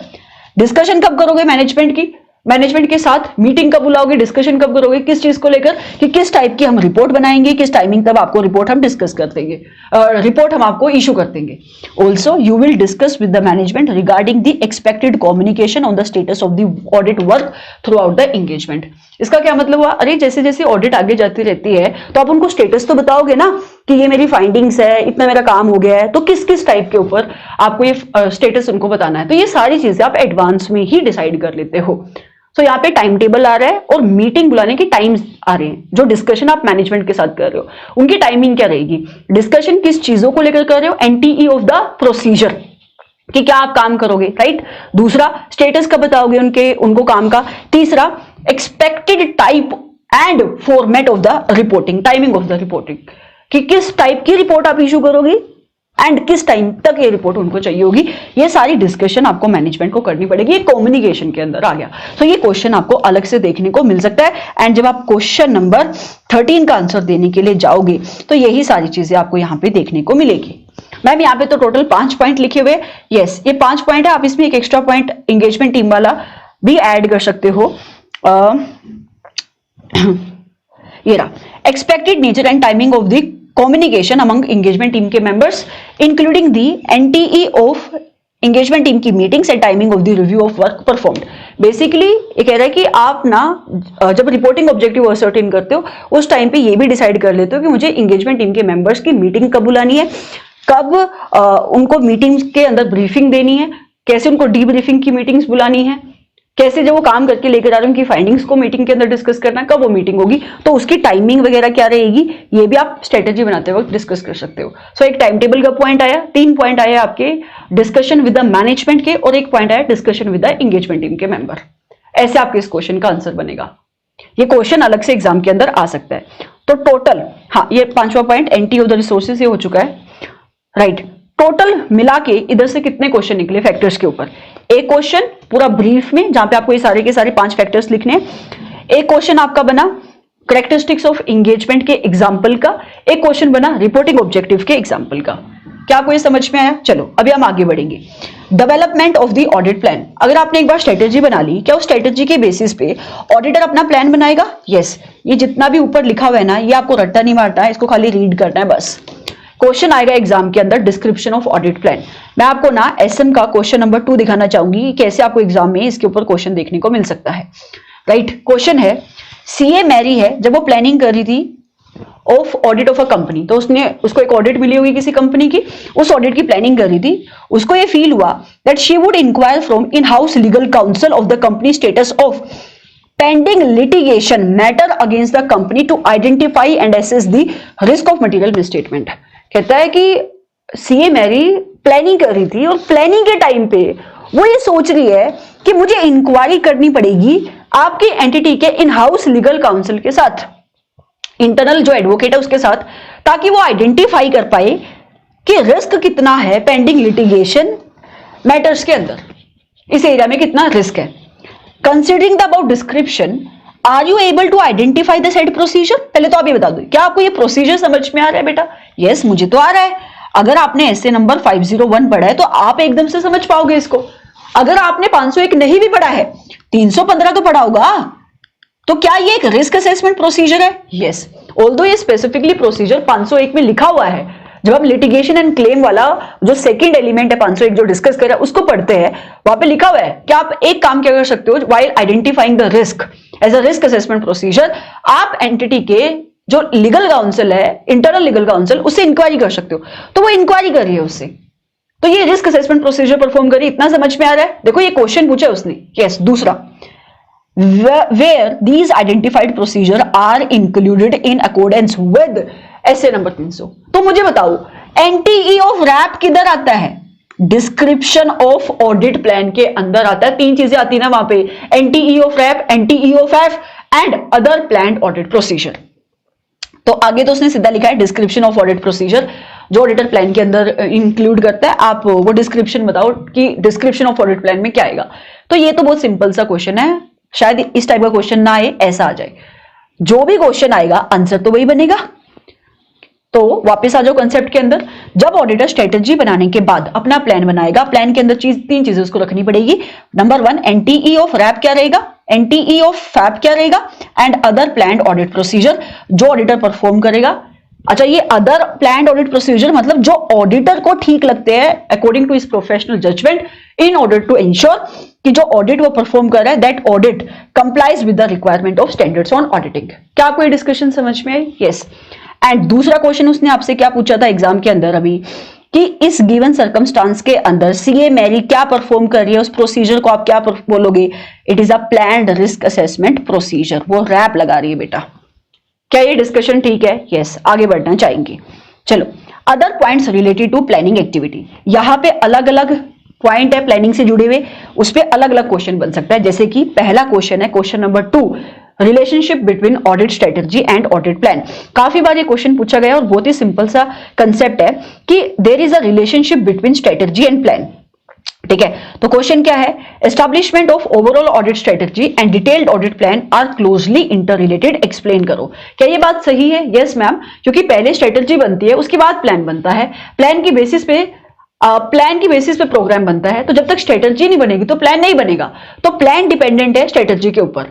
अगर एक के अंदर चेंज आया तो हमें दूसरे को भी चेंज करना पड़ेगा।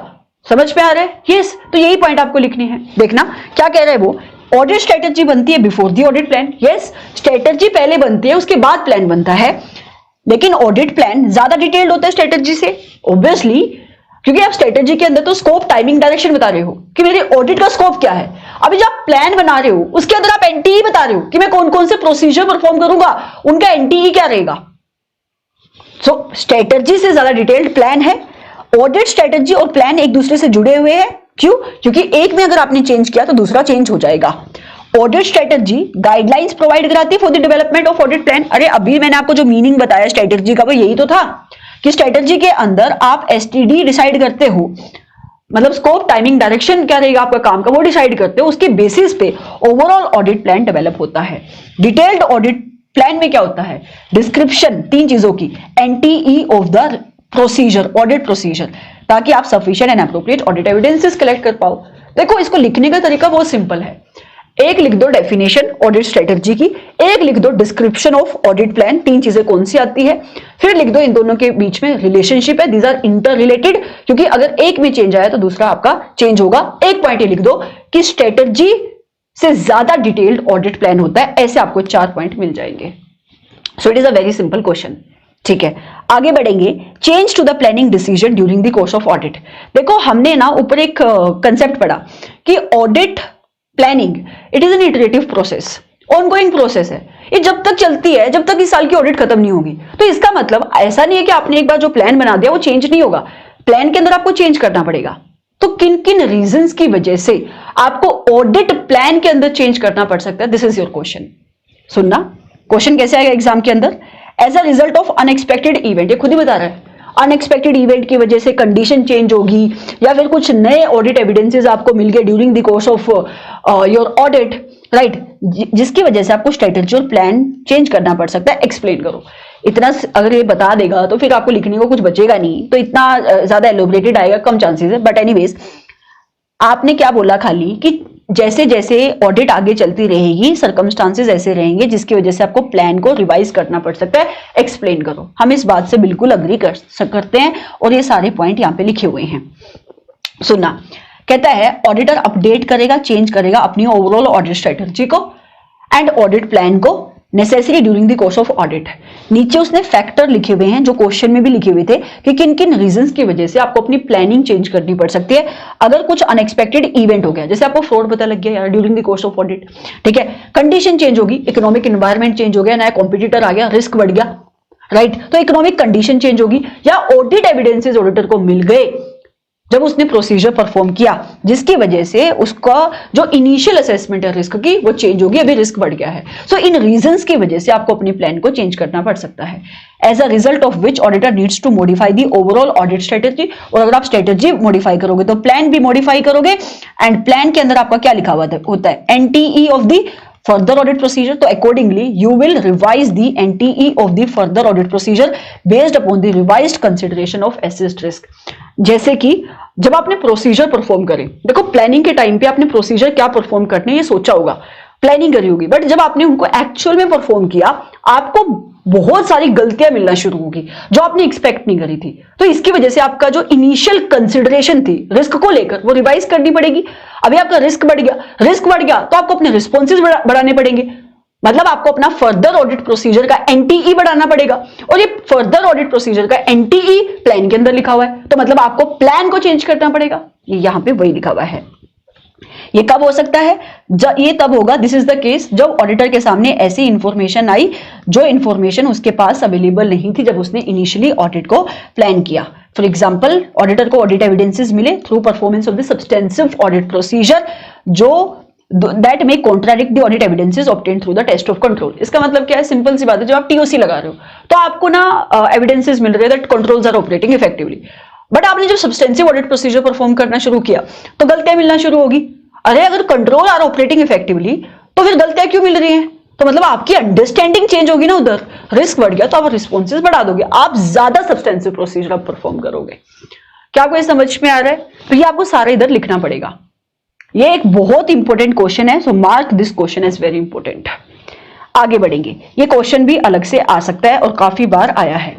अभी मैंने आपको बोला कि इंगेजमेंट पार्टनर की रिस्पॉन्सिबिलिटी है कि इंगेजमेंट टीम के मेंबर जो काम कर रहे हैं उनके काम को वो सुपरवाइज करेगा, उनके काम को वो रिव्यू करेगा, उनको डायरेक्शन देगा। बट मेरा क्वेश्चन आपसे ये है कि यार कितना उसको सुपरविजन करनी है, कितना उसको डायरेक्शन देनी है, कितना उनके किए हुए काम को रिव्यू करना है, ये कितना किन फैक्टर के ऊपर डिपेंड करता है, कम ज्यादा किन फैक्टर के ऊपर डिपेंड करता है, ये आपको पता है। मैं आपसे अभी पूछना शुरू करूं तो आप बता दोगे कैसे मैम? मैंने आपसे पूछा जिस एरिया में एंगेजमेंट टीम के मेंबर काम कर रहे हैं, अगर उस एरिया में रिस्क ज्यादा है, डायरेक्शन ज्यादा दोगे या कम? ज्यादा दोगे। दूसरा, आप मुझे बताओ अगर एंटिटी का साइज बड़ा है, कॉम्प्लेक्सिटी ऑफ ऑपरेशंस है, तो वहां पे आप एंगेजमेंट टीम के मेंबर काम कर रहे हैं, आप उनको डायरेक्शन ज्यादा दोगे, उनके काम का रिव्यू ज्यादा करोगे या कम? ज्यादा करोगे। वही बात है, ऑडिट का एरिया कौन सा है? अरे मतलब मटीरियल है क्या वो एरिया फाइनेंशियल स्टेटमेंट के लिए? इन्वेंटरी मटीरियल है, वहां पे काम कर रहे हो, डायरेक्शन ज्यादा दोगे या कम दोगे? ज्यादा दूंगा। बेटा यही इस क्वेश्चन का आंसर है। कहता है कि जब आप काम कर रहे हो तो कौन कौन से फैक्टर्स के ऊपर ये डिपेंड करेगा कि एंगेजमेंट पार्टनर को, अपने एंगेजमेंट टीम के मेंबर को कितना डायरेक्शन देना है, कितना सुपरविजन देना है। फटाफट मैं क्या एक्सपेक्ट करूंगी कि आप आ जाओ क्वेश्चन नंबर 3 के ऊपर। So come to question number 3। Question कैसे है मैं ये पढ़ना चाहूंगी। The NTE of direction supervision of engagement team के members and review of their work vary depending upon many factors. कि अलग अलग फैक्टर के ऊपर ये डिपेंड करता है कि कितना डायरेक्शन उन्हें देना चाहिए, कितना उनसे सुपरविजन उनको करनी है।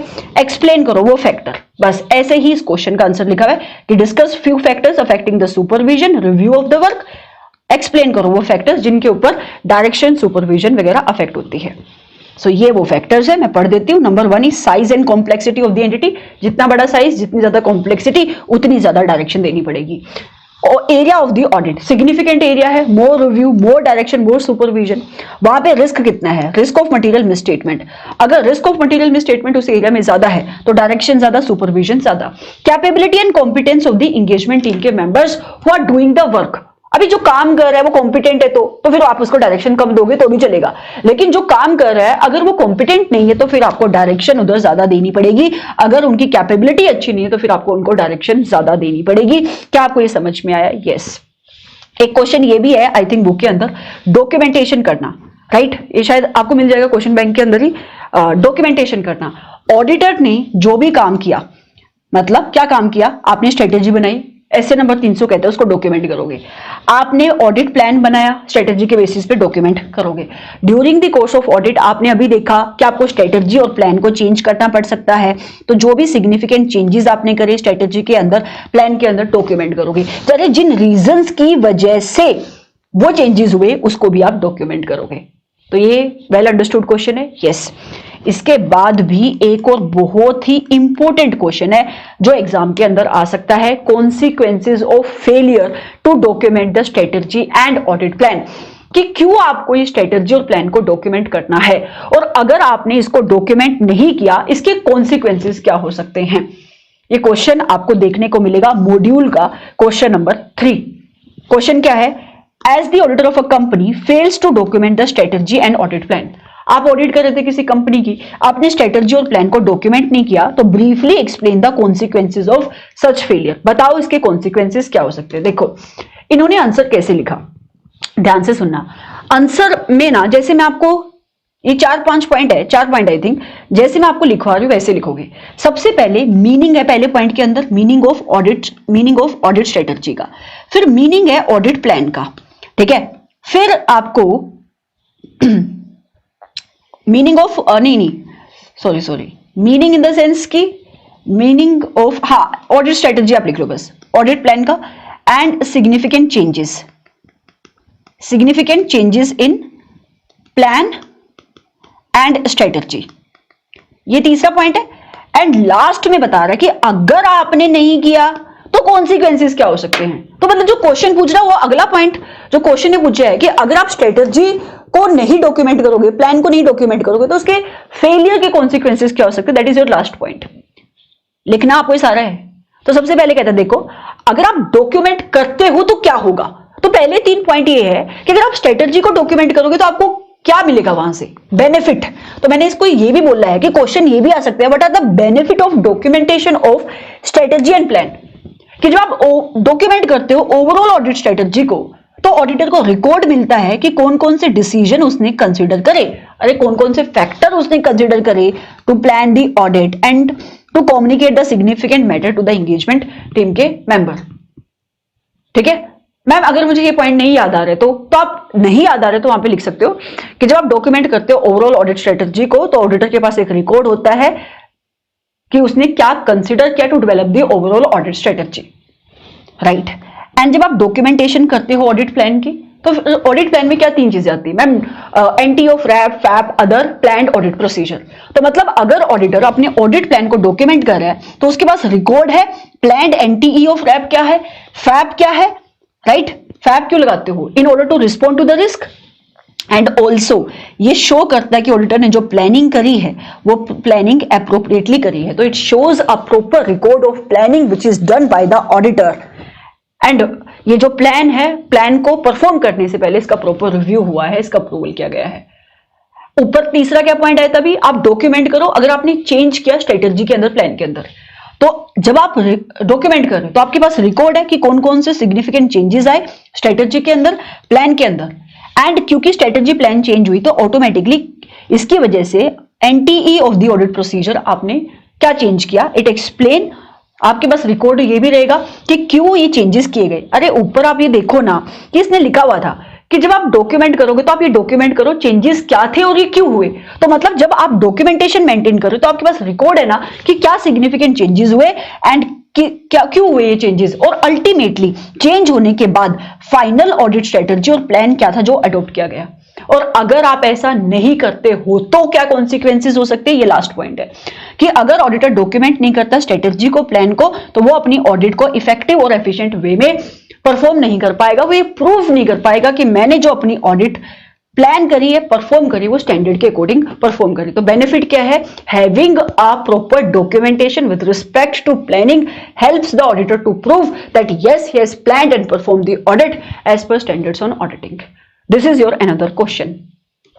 समझ में आ रहा है? चलो आगे बढ़ेंगे। अभी जो अगला कंसेप्ट है that is related to the audit programme. ये किससे जुड़ा हुआ है? This is related to audit programme. Meaning and nature. देखो ये मीनिंग और नेचर ऑडिट प्रोग्राम को कोई आपसे पूछेगा नहीं, मैं आपको थोड़ा सा बता देती हूँ। ऑडिट प्रोग्राम में क्या होता है, स्टेप बाय स्टेप, मतलब हर एक प्रोसीजर आपने लिस्ट डाउन कर दिया कि क्या, जैसे कि अगर मैं प्लान की बात करूं तो वहां पे आपने बोला एनटीई ऑफ, मेरा प्रोसीजर क्या रहेगा कि मुझे किस नेचर के प्रोसीजर परफॉर्म करने हैं। आपने बोला मुझे सब्सटेंसिव प्रोसीजर परफॉर्म करना है, इधर मुझे सब्सटेंसिव के साथ टीओसी भी लगाना है, ये प्लान है। अरे सब्सटेंसिव कौन सा, कंफर्मेशन, राइट, या सब्सटेंसिव एनालिटिकल प्रोसीजर, और उसमें भी कौन सा substantive analytical procedure, comparison, ratio, ये सारी चीजें आप प्रोग्राम के अंदर लिस्ट डाउन करते हो। So programme is way more detailed than plan.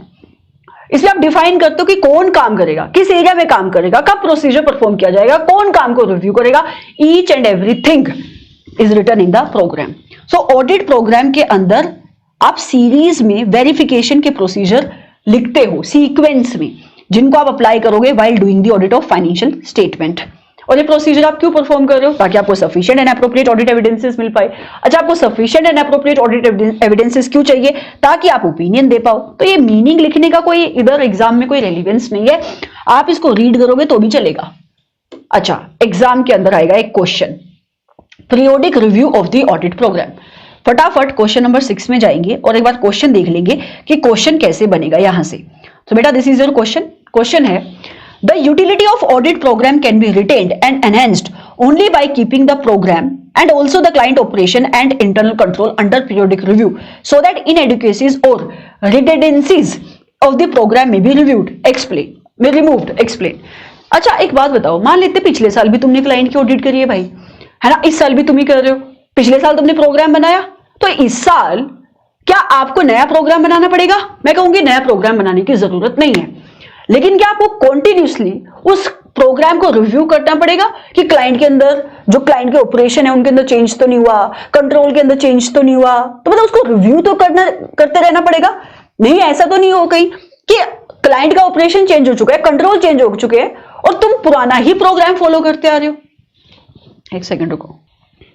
Okay, सो आपको उसको चेंज तो करना पड़ेगा, मतलब उसको रिव्यू तो करना पड़ेगा कि अगर सर्कमस्टांसेस चेंज हो गए हैं तो फिर आपको अकॉर्डिंगली आपको वो प्लान को, प्रोग्राम को सॉरी, रिव्यू करना पड़ेगा। मतलब आप एक रिडंडेंट प्रोग्राम को यूज नहीं कर सकते। क्वेश्चन वही पूछ रहा है, एक्सप्लेन करो। सो बेटा now it comes to the periodic review of the audit programme. क्या आपको रिव्यू करना पड़ेगा प्रोग्राम को? There should be periodic review of the audit program to assess whether the same continues to be adequate for obtaining the requisite knowledge and evidence about the transaction। So आपको review करना पड़ेगा ये जानने के लिए कि क्या वो ऑडिट प्रोग्राम एडुकेट है to obtain the audit evidence या नहीं। अगर आप ऐसा नहीं करोगे, unless this is done, change हो गया बिजनेस पॉलिसी के अंदर, change in the business policy of the client may not be adequately known. अरे क्लाइंट ने कंट्रोल चेंज करती है, तुम्हें पता नहीं लगेगा, उसने बिजनेस पॉलिसी चेंज करती है, तुम्हें पता नहीं लगेगा। So unless this is done, any change in the client policy will not be adequately known, and consequently auditor जो ऑडिट काम करेगा, ऑडिट को परफॉर्म करेगा, ऑडिट वर्क परफॉर्म करेगा, that will be based upon a redundant audit program. The audit work may be carried on the basis of obsolete program, and इस negligence की वजह से पूरा ऑडिट को नेग्लिजेंटली कंडक्ट किया जाएगा, एंड ऑडिटर को इसके लीगल कॉन्सिक्वेंसेस भी फेस करने पड़ सकते हैं। अगर आप ग्रोसली नेग्लिजेंट होते हो ना, मैं आपको बता दूं, शेड्यूल 2 पार्ट 1 क्लोज 7, ये आपको नहीं पता, फाइनल में जाकर इसको पढ़ोगे, मतलब इंस्टीट्यूट भी आपके अगेंस्ट एक्शन ले सकता है। कहता है आप ऑडिट प्रोग्राम की यूटिलिटी को तभी रिटेन कर सकते हो, तभी एनहेंस कर सकते हो, अगर ऑडिट प्रोग्राम को आपने कॉन्टिन्यूसली रिव्यू किया। क्लाइंट के ऑपरेशन कंट्रोल के अंदर जो चेंजेस आ रहे हैं उनको आप कॉन्टिन्यूसली रिमूव कर रहे हो, तभी इन एडुकेसीज प्रोग्राम के अंदर, रिडेंडेंसीज प्रोग्राम के अंदर रिमूव की जा सकती हैं। थोड़ा सा इनके अंदर कोई फ्लो नहीं बन रहा है एसएच पॉइंट में, जनरल डिस्कशन है, राइट। ये जो लास्ट लाइन है ना, इसके ऊपर उन्होंने क्वेश्चन बनाया लास्ट पॉइंट के ऊपर, और इसके सामने लिख दिया एक्सप्लेन करो, और ये तीनों पॉइंट उधर आपको लिखने पड़ेंगे। तो सिंपल सी बात है, कॉन्टिन्यूसली रिव्यू करना पड़ेगा। अगर आप कॉन्टिन्यूसली रिव्यू नहीं करोगे तो क्लाइंट की बिजनेस पॉलिसी के अंदर क्या चेंज हो रहा है, you will not be able to know that. फिर लास्ट में वही क्वेश्चन वाली लाइन, ठीक है। चलो आगे, point constructing an audit program. I think ऐसा कोई क्वेश्चन मुझे मिला नहीं, बट मुझे पर्सनली लगता है कि ये भी एक बहुत इंपॉर्टेंट एस्पेक्ट है। जैसे कि जब आप प्रोग्राम बनाने के लिए बैठे तो कौन कौन से फैक्टर्स आपको कंसिडर करने पड़ेंगे while constructing the audit programme. तो ये सारे फैक्टर्स हैं। सबसे पहले हमने क्या पढ़ा था कि ऑडिटर जब भी प्रोग्राम बनाएगा उसको अपनी स्कोप ऑफ द असाइनमेंट के अंदर रहना है, लिमिटेशन के अंदर रहना है। अगर कोई क्लाइंट ने इंपोज करी है तो so you have to stay within the scope. Common sense की बात है ना, अगर कोई एरिया आपके स्कोप में नहीं आता, उधर आप काम करने के लिए प्रोसीजर प्रोग्राम में नहीं डालोगे। So first of all you have to stay within the scope and the limitation of the engagement. दूसरा, राइटिंग में बनाओ program. You have to prepare a written audit program setting forth. उसमें क्या डालोगे, procedure जो आप implement करोगे, right. तीसरा, डिटरमाइन करो कि कौन कौन से एविडेंसेस आपके पास रेडिली रीजनेबली अवेलेबल हैं, एंड आइडेंटिफाई करो कि कौन सा बेस्ट एविडेंस है। आइडेंटिफाई द बेस्ट एविडेंस, मतलब जहां से आपको सबसे ज्यादा सेटिस्फेक्शन मिलेगी, हाई लेवल ऑफ एश्योरेंस मिलेगी। So what are the various evidences which are reasonably available. इसका मतलब यह है कि आप वो प्रोसीजर लिस्ट डाउन करो जहां से आप एविडेंसेस कलेक्ट भी कर पाओगे। अप्लाई ओनली दो steps and procedure which are relevant, yes, which are useful in accomplishing the verification purpose in specific situation। Simple सी बात है। फॉर एग्जांपल अगर मैं आपको कह दूं भाई तेरे को ना एग्जिस्टेंस के ऊपर कंफर्ट लेना है इन्वेंट्री की, तो अभी आपको यहां पे पता है कि अगर मेरा अल्टीमेट वेरिफिकेशन का जो पर्पस है इस प्रोसीजर को, अच्छा प्रोसीजर मैंने आपको बताया नहीं, अगर आपकी पर्पस ये है, कोई भी प्रोसीजर आप परफॉर्म करोगे कि आपको इन्वेंट्री के एग्जिस्टेंस के ऊपर कंफर्ट लेना है, तो आप मुझे बताओ यहां पे आप फिजिकल वेरिफिकेशन करने का सोचोगे, क्या ये एक रेलिवेंट ऑडिट प्रोसीजर है? यस। लेकिन अगर आप यहां पे इंस्पेक्शन करने का सोच रहे हो या इंक्वायरी करने का सोच रहे हो, इंस्पेक्शन को भी छोड़ो, इंक्वायरी करोगे तो कि क्या वहां से आपको सफिशिएंट एविडेंसेस मिल जाएंगे? नहीं। सो कहते हैं जब आप प्रोग्राम बनाओगे तो आप रेलिवेंट ऑडिट प्रोसीजर को इंक्लूड करो which are directed toward the accomplishment of the verification, that are directed toward the accomplishment of the purpose of the verification procedure, and include the audit objective for each area। yes, हर एक audit area का objective आप define करो, and sufficient detail which serve as a set of instruction for your assistant involved in audit and help in controlling the proper execution of the work। and हर एक audit area के अंदर जो आप procedure list down करो, clear set of instruction should be present in that audit program that help the audit assistant, that help the engagement team के member to execute the work in better way. Consider all the possibility of error. जब भी आप program बनाओगे, procedure list down करोगे, you have to consider कि उस audit area के अंदर क्या क्या गलतियां हो सकती है। तो कौन कौन से पॉइंट आप कंसिडर करोगे जब आप प्रोग्राम बना रहे हो? नंबर 1, स्कोप और लिमिटेशन के अंदर रहना है। दूसरा, राइटिंग के अंदर होना चाहिए। तीसरा, कंसिडर करो कि कौन कौन से एविडेंसेस रीजनेबली अवेलेबल है, वही प्रोसीजर लिस्ट डाउन करो जो रेलिवेंट है। and you also have to define the audit objective for each audit area. Clear set of instruction होना चाहिए आपके असिस्टेंट के लिए. You have to consider all the possibilities of the error. ठीक है, आगे बढ़ेंगे. ये क्वेश्चन भी एग्जाम के अंदर पूछा गया है. Assistant engaged must be encouraged to keep an open mind. इसका मतलब क्या है? देखो, अभी मैं एंगेजमेंट टीम का पार्टनर हूं, राइट. मैंने क्या कर दिया, एक ऑडिट प्रोग्राम बना दिया. मैंने इन्वेंटरी के एरिया में आपको क्या काम करना है बता दिया, किसको क्या काम करना है ये भी बता दिया, हर एक प्रोसीजर उधर लिस्ट डाउन कर दिया. अभी मेरे एंगेजमेंट टीम के मेंबर है, असिस्टेंट है, वो प्रोग्राम को देखते हैं, फॉलो करना शुरू कर देते हैं. मतलब वो समझ नहीं रहे हैं कि मैंने वो प्रोसीजर वहां पे लिस्ट डाउन किया, उसकी पर्पस क्या है. You are simply following the instruction given in the audit programme. ये डिसएडवांटेज भी है ऑडिट प्रोग्राम की, जब हम आगे देखेंगे. तो उससे क्या हो रहा है, उससे ये हो रहा है कि वो पर्पस नहीं समझ रहे, वो सिर्फ एक मैकेनिकल वे में प्रोग्राम को फॉलो कर रहे हैं. तो ये कंसेप्ट कहता है एंगेजमेंट पार्टनर को एनकरेज करना है अपने एंगेजमेंट टीम के मेंबर को कि जब वो प्रोग्राम को फॉलो करे, ओपन माइंड रखो. अरे तुम अलर्ट रहो, ऐसे ब्लाइंडली फॉलो मत करो ऑडिट प्रोग्राम को. क्वेश्चन कैसे पूछा गया एग्जाम के अंदर? मैसेज टीपी एंड कंपनी एक सीए फर्म है, ऑडिट कर रहे थे किसी कंपनी का जिसका नाम है केसीआर लिमिटेड. बहुत सारे सालों से ऑडिट कर रहे थे. KCR limited has diversified their business into newer areas during the last year. तो काफी सालों से ऑडिट कर रहे थे. तो बेटा काफी सालों से ऑडिट कर रहे थे, अभी इन्होंने कुछ डाइवर्सिफिकेशन करी है. डाइवर्सिफिकेशन मतलब मान लेते कोई नया प्रोडक्ट बनाना शुरू कर दिया होगा, या पहले इंडिया में सामान बेच रहे होंगे, अभी इंडिया के बाहर भी चले गए, तो ऑपरेशन को डाइवर्सिफाई कर दिया है. Senior member of the engagement team handed over the standard audit program for earlier years to the audit assistant and instructed them to follow the same. देखो मैंने बोला हर साल आप ऑडिट प्रोग्राम नया नहीं बना रहे हो, तो उसने क्या किया, जो पिछले साल वाला आपका ऑडिट प्रोग्राम था उसी को अपने एंगेजमेंट टीम के मेंबर को हैंड ओवर कर दिया और कह दिया फॉलो करो इसे, है ना. Assistant are conducting the audit accordingly. उन्होंने काम करना शुरू कर दिया. Whether the attitude of audit assistant is justified और they are required to keep an open mind. They are required to keep an open mind. अभी तुम्हें ये देखना तो पड़ेगा ना, अभी क्लाइंट का ऑपरेशन चेंज हो गया है तो प्रोसीजर भी अकॉर्डिंगली चेंज होनी चाहिए. तो तुम ब्लाइंडली पुराने ऑडिट प्रोग्राम को फॉलो नहीं कर सकते. So you needs to keep an open mind. So ये वाले सारे पॉइंट आपको बुक में से मिल जाएंगे. लास्ट में कंक्लूजन में आपको इधर से आके पढ़ा दूंगी, पहले बुक में आके कंसेप्ट पढ़ो. कहता सुनो, जब ऑडिटर ऑडिट को शुरू करता है तो ऑडिटर प्रोग्राम बनाता है having considering the nature of the business, size of the business and composition of the business. So you consider the nature of the business, size of the business and composition of the business, and then you make the program. And dependability of the control. आप control को समझते हो, देखते हो यार मुझे कितना control के ऊपर भरोसा प्लेस करना है, उसके अकॉर्डिंगली आप अपना प्रोग्राम बनाते हो. And keeping in mind the scope of the work should frame a program. तो यहाँ पे क्या बात आई, नेचर को समझो बिजनेस के, साइज को समझो, कंट्रोल के ऊपर कितना डिपेंड होना चाह रहे हो, स्कोप क्या है, इन चीजों को कंसिडर करके आप प्रोग्राम बनाते हो. वहां पे आप लिस्ट डाउन करोगे कि मुझे मिनिमम कितना काम करना पड़ेगा, और उसको तुम कह रहे हो कि स्टैंडर्ड ऑडिट प्रोग्राम ये मेरा बन गया. आप समझ रहे हो.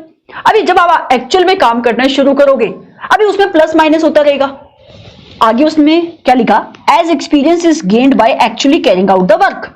काम करना शुरू किया, प्रोग्राम में भी ऑल्टर्ड, प्रोग्राम में चेंज करोगे to take care of the situation which were left out originally. मतलब नए सर्कमस्टांसेस आपके सामने आ गए जो आपने इनिशियली आपको नहीं पता था, तो प्रोग्राम को आप रिवाइज करोगे, but later on they found to be relevant. तो मैं क्या कह रही हूं, पहले पॉइंट के सामने लिखो you plan the minimum work, कि मुझे इतना काम करना है. फिर अगर आपको लगता है जब आपने प्रोग्राम को एग्जीक्यूट करना शुरू किया कि मुझे और काम करना चाहिए, तो अकॉर्डिंगली आप अपने काम को बढ़ा दोगे.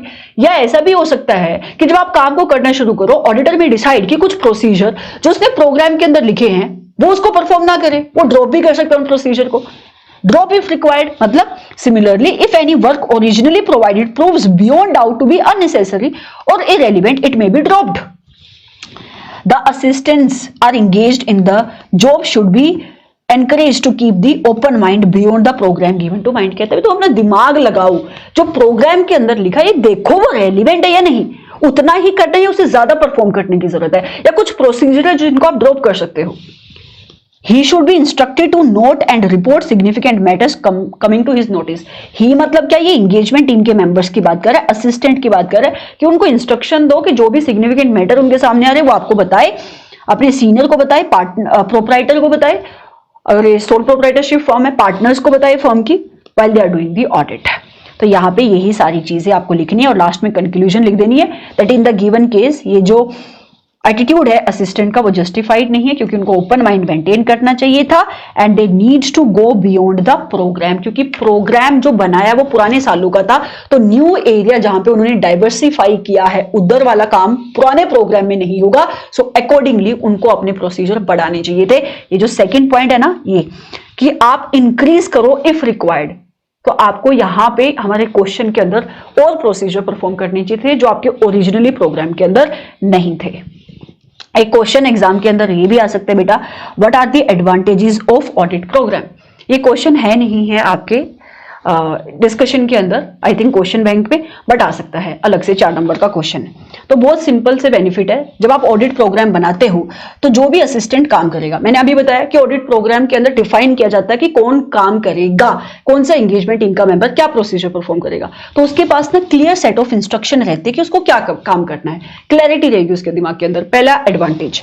दूसरा, सिलेक्शन ईजी हो जाती है एंगेजमेंट पार्टनर के लिए कि उसको किस टाइप की एंगेजमेंट टीम के मेंबर को सिलेक्ट करना है for a given work. So selection of the assistant for a particular job becomes easy on the basis of their capability and when the work is rationally plan, defined and segregated. Program के अंदर आप यही तो कर रहे हो, segregation कर रहे हो काम की। एरिया अभी ऊपर लिखा ना कि जब आप ऑडिट प्रोग्राम बनाओगे तो डिफाइन करते हो हर एक ऑडिट एरिया का ऑब्जेक्टिव, तो considering the competence of the engagement team के मेंबर आप सिलेक्शन कर सकते हो एंगेजमेंट टीम के मेंबर की। तो दूसरा बेनिफिट क्या आया, सिलेक्शन ऑफ एंगेजमेंट टीम के मेंबर्स बिकम इजी। तीसरा, जब आप काम को प्रॉपरली प्लान कर रहे हो, प्रोग्राम के अंदर लिस्ट डाउन कर रहे हो, हर एक एरिया के अंदर क्या ऑब्जेक्टिव है, क्या प्रोसीजर परफॉर्म करने, किसको क्या काम करना है, कब रिव्यू होगा, कितना रिव्यू होगा, तो एक जो रिस्क होता है ना कि आप इग्नोर कर दोगे किसी बुक्स रिकॉर्ड को एग्जामिन करने से वो रह जाएगा, ओवरलुक कर दोगे, वो रिस्क कम हो जाता है। सो रिस्क ऑफ इग्नोरिंग और overlooking certain books and record is significantly less if audit program is made. और क्या बेनिफिट है, रिस्पॉन्सिबिलिटी आप फिक्स कर सकते हो, right. Assistant by putting their signature on the program, यहां पे साइड पे कि फॉर एग्जांपल इन्वेंट्री का एरिया है, एंगेजमेंट टीम का एक मेंबर है मिस्टर ए, इसको फिजिकल वेरिफिकेशन को अटेंड करना है, ये साइन डालेगा इधर। सो इससे क्या होगा, फ्यूचर में अगर उस ऑडिट एरिया जहां पे मिस्टर ए ने काम किया वहां पे कोई डेफिशिएंसी मिली तो आप मिस्टर ए को पकड़ोगे जाके। So responsibility for the work done can be fixed and that work can be traced back to that assistant, उससे आप क्वेश्चन पूछ सकते हो बाद में। ऑल्सो फ्यूचर में ऑडिट के लिए it serves as a guidance, it serves as a guide for the future audit carried out in the succeeding year, right. Common sense की बात है कि पिछले साल आपने क्या प्रोसीजर परफॉर्म करे थे इन्वेंटरी के एरिया में, अगर उधर कोई चेंज नहीं हुआ है तो आप उसको एज अ गाइड यूज करके, एज अ बेस यूज करके you can again perform those procedure also. जब आप प्रॉपर प्रोग्राम बनाते हो ना तो ये एज अ डिफेंस भी काम करता है ऑडिटर के लिए। मतलब कल अगर उसके अगेंस्ट किसी ने नेग्लिजेंट का केस लगा दिया कि भाई तूने अच्छे से काम नहीं किया, तो वो इसको एज अ डिफेंस दिखा सकता है कि मैंने क्यों अच्छे से काम नहीं किया, देखो मैंने इन्वेंट्री के एरिया में ये प्रोसीजर परफॉर्म किए थे।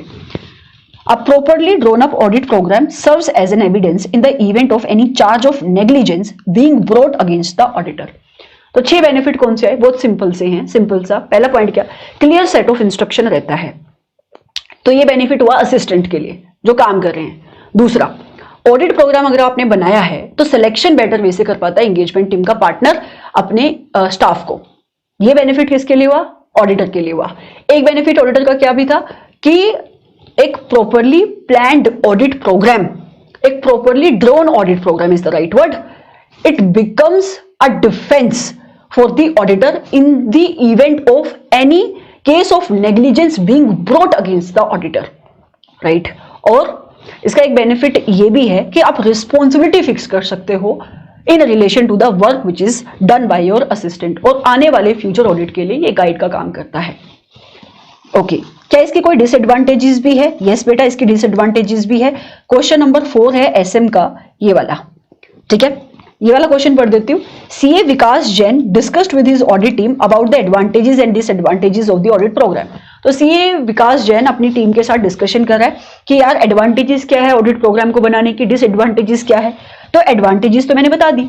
ही एक्सप्लेन टू हिज टीम, उसने बताया देखो उसने अपनी टीम को एक्सप्लेन किया वर्क में बिकम मैकेनिकल, कि काम मैकेनिकल हो जाता है as a disadvantage of the audit program. Discuss explaining the disadvantages of the audit programme. तो क्वेश्चन ने उसने क्या पूछा कि तुम डिसएडवांटेजेस बताओ ऑडिट प्रोग्राम की 4। पहला डिसएडवांटेज तो तुम्हें क्वेश्चन में ही मिल गया कि यस वर्क हो जाता है मैकेनिकल।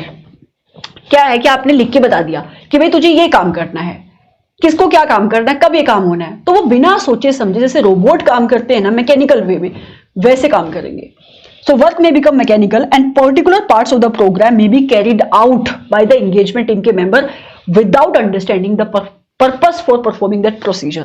कि वो काम करते रहेंगे लेकिन वो ये अंडरस्टैंड नहीं करेंगे कि इस काम को क्यों कर रहे हैं वो। So work may become mechanical and particular parts of the program may be carried out without any understanding of the object of such part in the whole audit scheme। They are not understanding the purpose of performing the procedure। They are just doing the work mechanical। पहला disadvantage है। दूसरा mechanical क्यों है? क्योंकि rigid है programme, inflexible है। यहां पे आप सेट ग्रूव्स को फॉलो कर रहे हो, ग्रूव्स मतलब set moves. Audit program become rigid, inflexible, following set groups. Business change हो रहा है बट आप वही प्रोग्राम फॉलो कर रहे हो, but the old program is still be carried on. अभी जितने भी आपके इनएफिशिएंट ऑडिट असिस्टेंट है जो काम नहीं करना चाहते ज्यादा, वो एज अ शेल्टर इसको यूज करते हैं। एज अ शेल्टर का मतलब क्या हुआ? अभी जैसे कि हमारे इसी क्वेश्चन में हमने ऊपर एक क्वेश्चन डिस्कस किया था ना कि ओपन माइंड आपको रखना है। अभी मान लेते हैं कि भाई आपको हमने जो ऑडिट प्रोग्राम दे दिया, एंगेजमेंट टीम के मेंबर उसको फॉलो कर रहे हैं, उन्होंने डाइवर्सिफिकेशन होगी बिजनेस के अंदर, कोई उनको लेना देना नहीं है, क्योंकि वो क्या कह रहे हैं, आपने तो मुझे प्रोग्राम के अंदर इतना ही लिख के दिया था तो मैंने इतना ही किया। So you are using the audit program as a shelter for your inefficiencies। Another disadvantage, inefficient assistant may take shelter behind the program, that is they defend deficiencies in their work on the ground।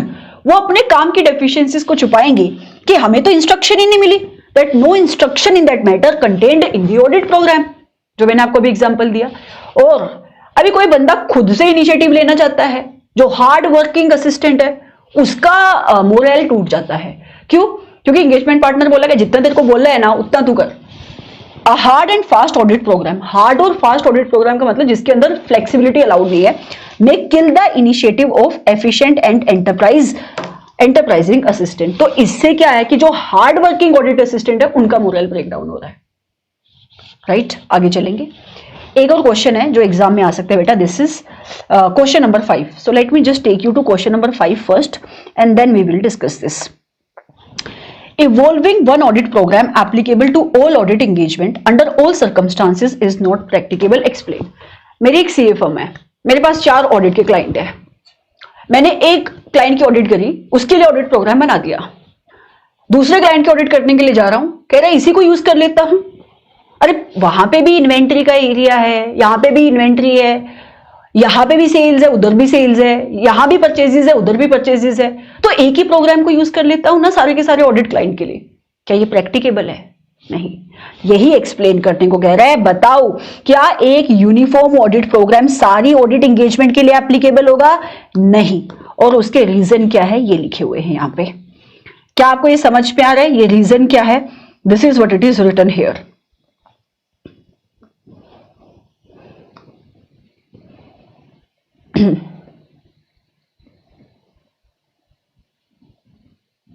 Yes,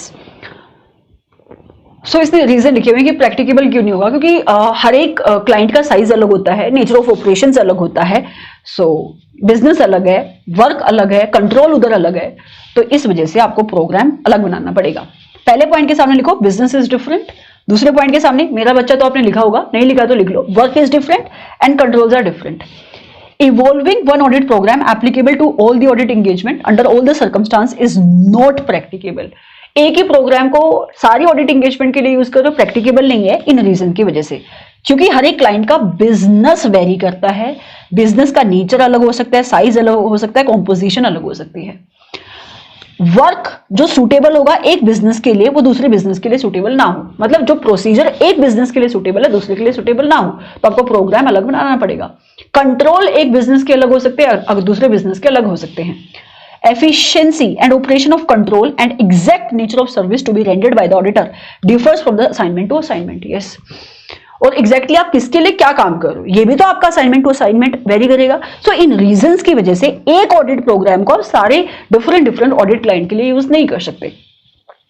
on account of such variation, इन्हीं variation की वजह से evolving one audit program applicable to all business under all the circumstances is not practicable, ये practicable नहीं है। However it is essential requirement that audit program specify in detail nature of the work to be done so that no time to be wasted on matter not pertinent to the engagement and any special matter on specific situation can be taken care of। ये basically क्या कहने की कोशिश कर रहा है कि देखो, जब आप प्रोग्राम बनाने के लिए जाओगे, डिफाइन करो कि जिस भी क्लाइंट का आप ऑडिट दे रहे हो उसके स्कोप में क्या आएगा और आपके उस बिजनेस के लिए क्या रेलिवेंट नहीं है। मतलब कुछ चीजें तो ऐसी हो सकती है जो हर एक बिजनेस के लिए कॉमन है, बट कुछ चीजें आपके बिजनेस टू बिजनेस वेरी करेंगी। For that you have to refer to the scope of the assignment, for that you have to see कि क्या आपके स्कोप में नहीं आएगा, right. So this is your question का आंसर, और ये आपका कंप्लीट चैप्टर नंबर 2 होता है विद ऑल द क्वेश्चंस, सारे क्वेश्चन हो गए। अच्छा, ये क्वेश्चन भी था बेटा, कंस्ट्रक्टिंग एन ऑडिट प्रोग्राम, कौन कौन सी कंसिडरेशन आप लोगे, ये मेरा हो चुका है क्वेश्चन नंबर 4। ये मिस हो गया, मुझे लगा कि क्वेश्चन बैंक में है नहीं, so let me just see once here. ये हम कर चुके हैं, this is your question number 4, ठीक है। So this is also done. So let me see कि एक बार सारे क्वेश्चन हो गए, 3rd हो गया, 4th हो गया, 5th is done, 6th 7th is done, 8th is done, 9th documentation वाला, this is done done done, जो आया था पॉइंट डॉक्यूमेंटेशन वाला। So 10th is also done, 11th 12th is done, 13th is done, 14th is done, 15th is done. हाँ, 16th question, 17th question और 18th question ये anomaly question है, तो फिर इन्हें आप कब कराओगे, रुकिए एक बार, उससे पहले आप ना स्टडी मैट के क्वेश्चंस में आ जाओ। इसमें भी जो उनसे क्वेश्चन बचे हुए छोटे मोटे से हल्के फुल्के वो कर लेते हैं। ये पहला क्वेश्चन एक बार देख लेते हैं कि क्या क्वेश्चन है ये, ठीक है। क्वेश्चन कहता है W ऑडिटर है SKM लिमिटेड का, आस्क इट फाइनेंस। मैं अलग से क्वेश्चन टेकअप कर रही हूँ जो क्वेश्चन बचे हुए, राइट। सो W ऑडिटर है SKM लिमिटेड का, उसने अपने फाइनेंस एंड ऑडिट हेड को बोला कि तू स्ट्रेटजी बना दे for conducting the audit of SKM limited. अरे भाई, ये पता क्या कह रहे हैं, आप ऑडिट कर रहे हो कंपनी की जिसका नाम है SKM लिमिटेड, वो उसी के फाइनेंस हेड को कह रहा है कि तू मेरे लिए बना दी strategy. W also insist him to draw detailed audit procedure, कि तू ही प्रोसीजर लिस्ट डाउन कर दे। On the request of the auditor, W completes the audit strategy as well as audit procedure as prepared by finance head of the company. Subsequently, auditor realizes that the effectiveness of the audit is compromised and it was his responsibility to prepare the overall audit strategy comment. तो obviously ये तो auditor की responsibility है ना। अभी ऐसे 300 नहीं है तो ऑब्जेक्टिव सेट किया कि एज पर ऐसे नंबर 300, ऑडिटर का ऑब्जेक्टिव है कि उसको प्लान करना है ऑडिट को, सो that audit can be conducted in effective manner, efficient manner. तो ये ऑडिटर की रिस्पॉन्सिबिलिटी थी स्ट्रेटेजी बनाने की। आप अपने फाइनेंस हेड की हेल्प नहीं ले सकते क्योंकि आपके काम की इफेक्टिवनेस कॉम्प्रोमाइज होगी।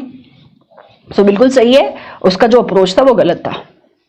Overall audit strategy banana, plan banana, it is the responsibility of auditor, ये ऐसे नंबर 300 कहता है। It is the auditor who is responsible for establishing the overall audit strategy and development of the plan. However कुछ element है planning के जो आप management के साथ डिस्कस कर सकते हो। जब हमने रिपोर्टिंग ऑब्जेक्टिव के पॉइंट देखे, वहां पे आया है ना कि आप डिस्कस कर सकते हो एनटीई ऑफ द प्रोसीजर जो ऑडिटर प्लान करने का सोच रहा है विद द मैनेजमेंट। बट वहां पे भी आपको ये देखना पड़ेगा कि आपके काम की इफेक्टिवनेस कॉम्प्रोमाइज नहीं हो रही है।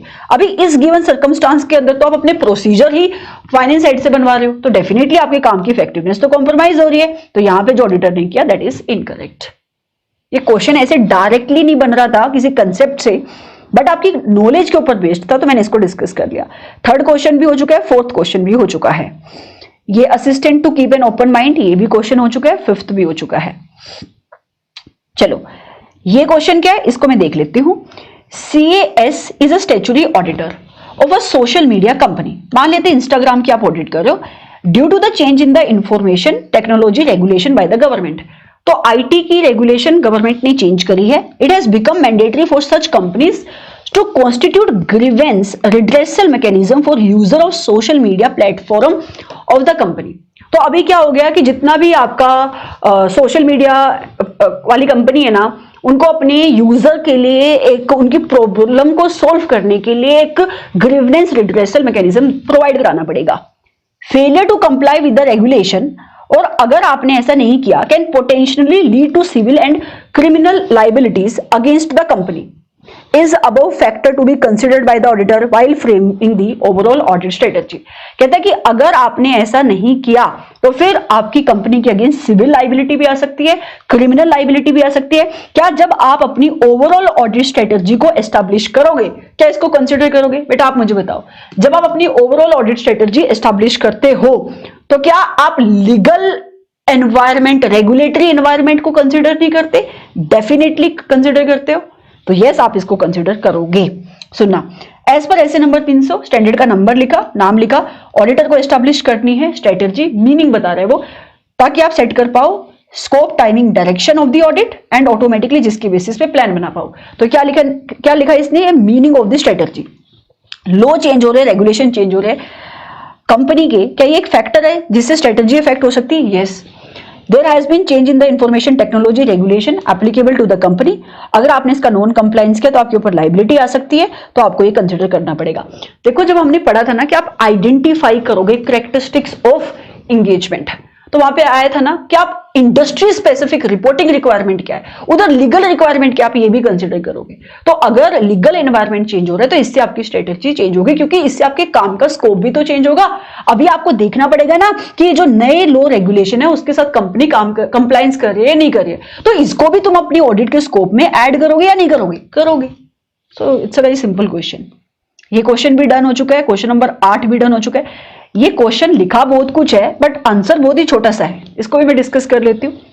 एक सीए फर्म है MGN company, it is a firm of auditor having a standing of 30 years is appointed as a statutory auditor of a company engaged in manufacturing of defense equipment। 30 साल से practice कर रही है CA firm, और एक company की audit ये करने गए जो कंपनी डिफेंस इक्विपमेंट को मैन्युफैक्चर करती है, let's say gun and everything. Due to the opening of defense sector by the government to private players as well, in recent time many new companies have entered the fray to manufacture sophisticated defense equipment।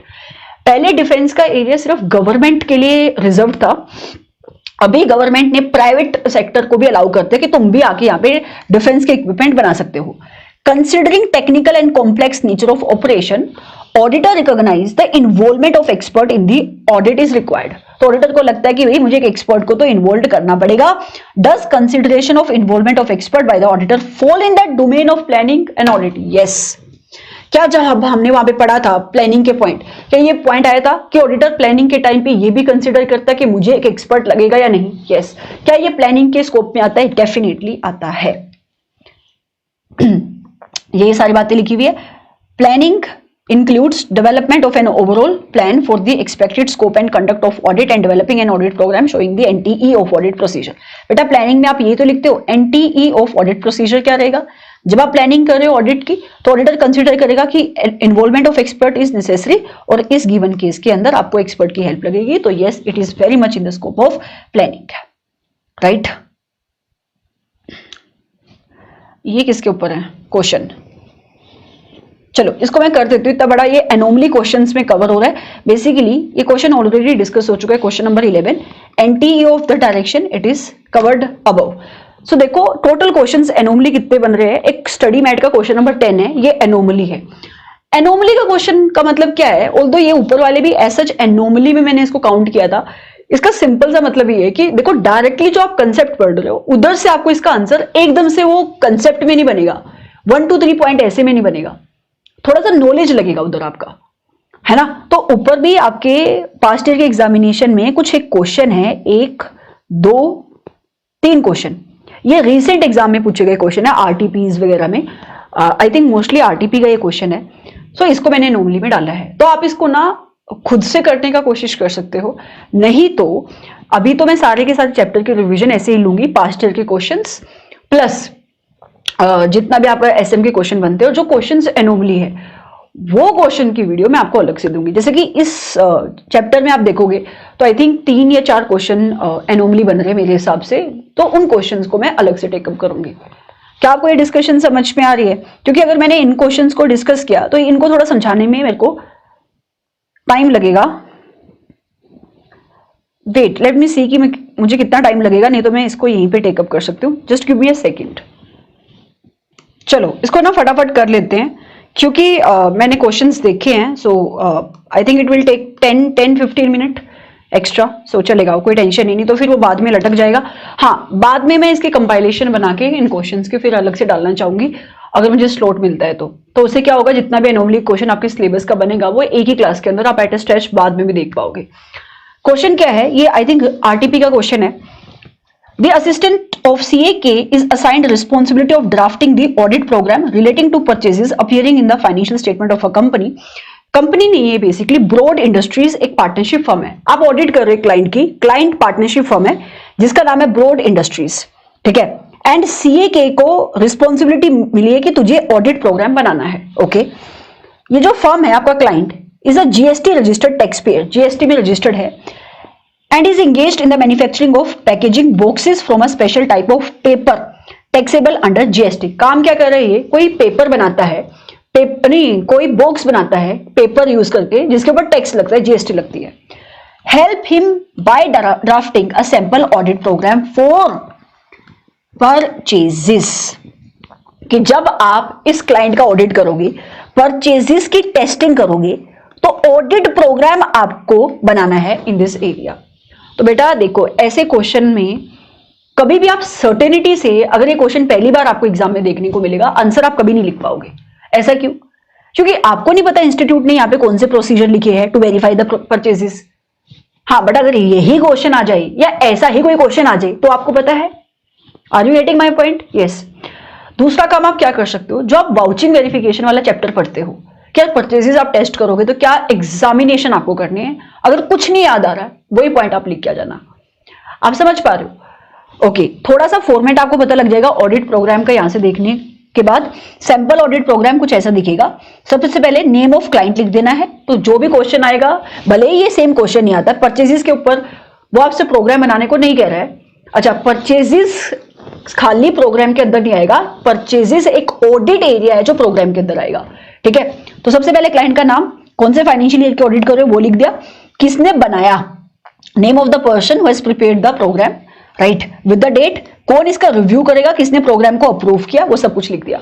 फिर कौन कौन से procedure perform करोगे, nature of the procedure, एक procedure, 2, 3, 4 procedure के नाम लिखे हुए हैं, कितनी चेकिंग होगी, सैंपल कैसे ड्रॉ करोगे, किसको ये काम करना है, डन बाय मतलब किसको, मतलब कौन से असिस्टेंट को ये काम करना है, यहाँ पे उसका साइन आ जाएगा। अभी आपने देखा ना, रिस्पॉन्सिबिलिटी फिक्स कर सकते हो, ये भी एक बेनिफिट है प्रोग्राम को बनाने का, तो इधर साइन आ जाएगा।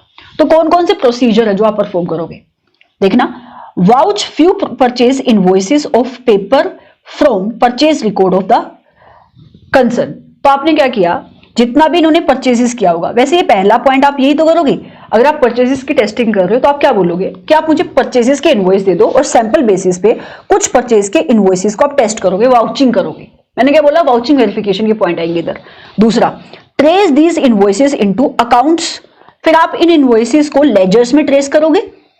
अरे पहले आपने परचेज इनवॉइस उठाया, परचेजेस कौन सी डेट के ऊपर हुई, कितने अमाउंट की परचेजेस थी, उसका लेजर क्रिएट हुआ होगा, वहां पे उसको चेक करोगे। फिर कुछ परचेजेस को वेरीफाई करोगे ऑन दी GST पोर्टल, अगर परचेजेस हुए तो GST पे रिफ्लेक्ट हो रही होगी, उधर जाके उसको वेरीफाई करोगे। Trace few purchases invoices of paper in stock record, अभी तुमने परचेज किया, रॉ मटेरियल है वो आपका, जिससे आपका फिनिश्ड गुड क्या बन रहा है, जो बॉक्स है वो, तो स्टॉक के अंदर वो आए होंगे, तो एंट्री पड़ी होगी, वहां से आप वेरीफाई करोगे to ensure they have been added to the stock of the raw material. So कोई मुश्किल नहीं है, ये पॉइंट तो याद रखना नहीं। तो सिंपल सा फ्लो कह रहा है, परचेज इनवॉइस सैंपलिंग बेसिस पे टेस्ट करे, फिर मैंने उनको लेजर में ढूंढा, फिर GST पोर्टल के ऊपर उनको चेक किया, एंड क्या स्टोर के अंदर उनकी एंट्री हुई एज ए रॉ मटेरियल, ये वेरीफाई किया। मैम इसके अलावा कुछ मेरे मन में आ रहा है ज्यादा, तो हाँ वो भी लिख सकते हो, क्योंकि ये क्या है, सैंपल है।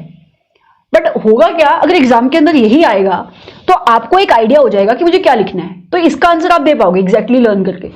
लेकिन कुछ और आ गया तो फिर आपको पता नहीं कि सैंपल है, तो ऊपर मुझे इतना तो कॉमन ही रहेगा ना कि name of concern, financial year, किसने प्रिपेयर किया, रिव्यू किया, अप्रूव किसने किया, एक फॉर्मेट ऐसा दिखेगा आपका, राइट, और बीच में से कुछ वाउचिंग वेरिफिकेशन के पॉइंट आप लिख दोगे। चलो आगे बढ़ेंगे। क्वेश्चन कहता है अगला, auditor needs to direct effort of the engagement team towards the matter that in his professional judgement are significant. बेटा ये पॉइंट आया था आपका प्रिलिमिनरी एंगेजमेंट एक्टिविटीज जब हम पढ़ रहे थे ना, last point preliminary engagement activities का, नहीं second last point I think, yes, कि ऑडिटर उन सारे फैक्टर्स को भी कंसिडर करता है, जब हम ओवरऑल ऑडिट स्ट्रेटजी को डेवलप कर रहे थे, आई एम सो सॉरी, जब हम ओवरऑल ऑडिट स्ट्रेटजी एस्टैब्लिश कर रहे थे, राइट, उसका सेकंड लास्ट पॉइंट क्या था कि कौन कौन से फैक्टर्स आप कंसिडर करते हो। सेकंड लास्ट पॉइंट ये था कि आप उन सारे फैक्टर्स को भी कंसिडर करोगे जो ऑडिटर को लगता है कि ये फैक्टर्स सिग्निफिकेंट हो सकते हैं for directing the engagement team के efforts. Preliminary identification of material class of transaction, account balance and disclosure help the auditor in establishing the overall audit strategy. Yes, strategy establish करने से पहले आप समझते हो ना कि किस टाइप के इनको डिस्क्लोजर देने हैं, क्या इंपॉर्टेंट ट्रांजेक्शन इस एंटिटी के लिए, ये सारी चीजें। More energies needs to be devoted to significant matters to obtain desired outcome, give 3 example to explain the above situation. ये एनोमली इस वजह से क्योंकि ये क्वेश्चन का आंसर आपकी बुक में नहीं है। मतलब ये सिंपल सी बात क्या कह रहा है, इधर आ जाओ, जो हमने ओवरऑल ऑडिट स्ट्रेटजी वाला पॉइंट देखा था, आपका ओवरऑल ऑडिट स्ट्रेटजी वाला पॉइंट देखा था, ये रहा,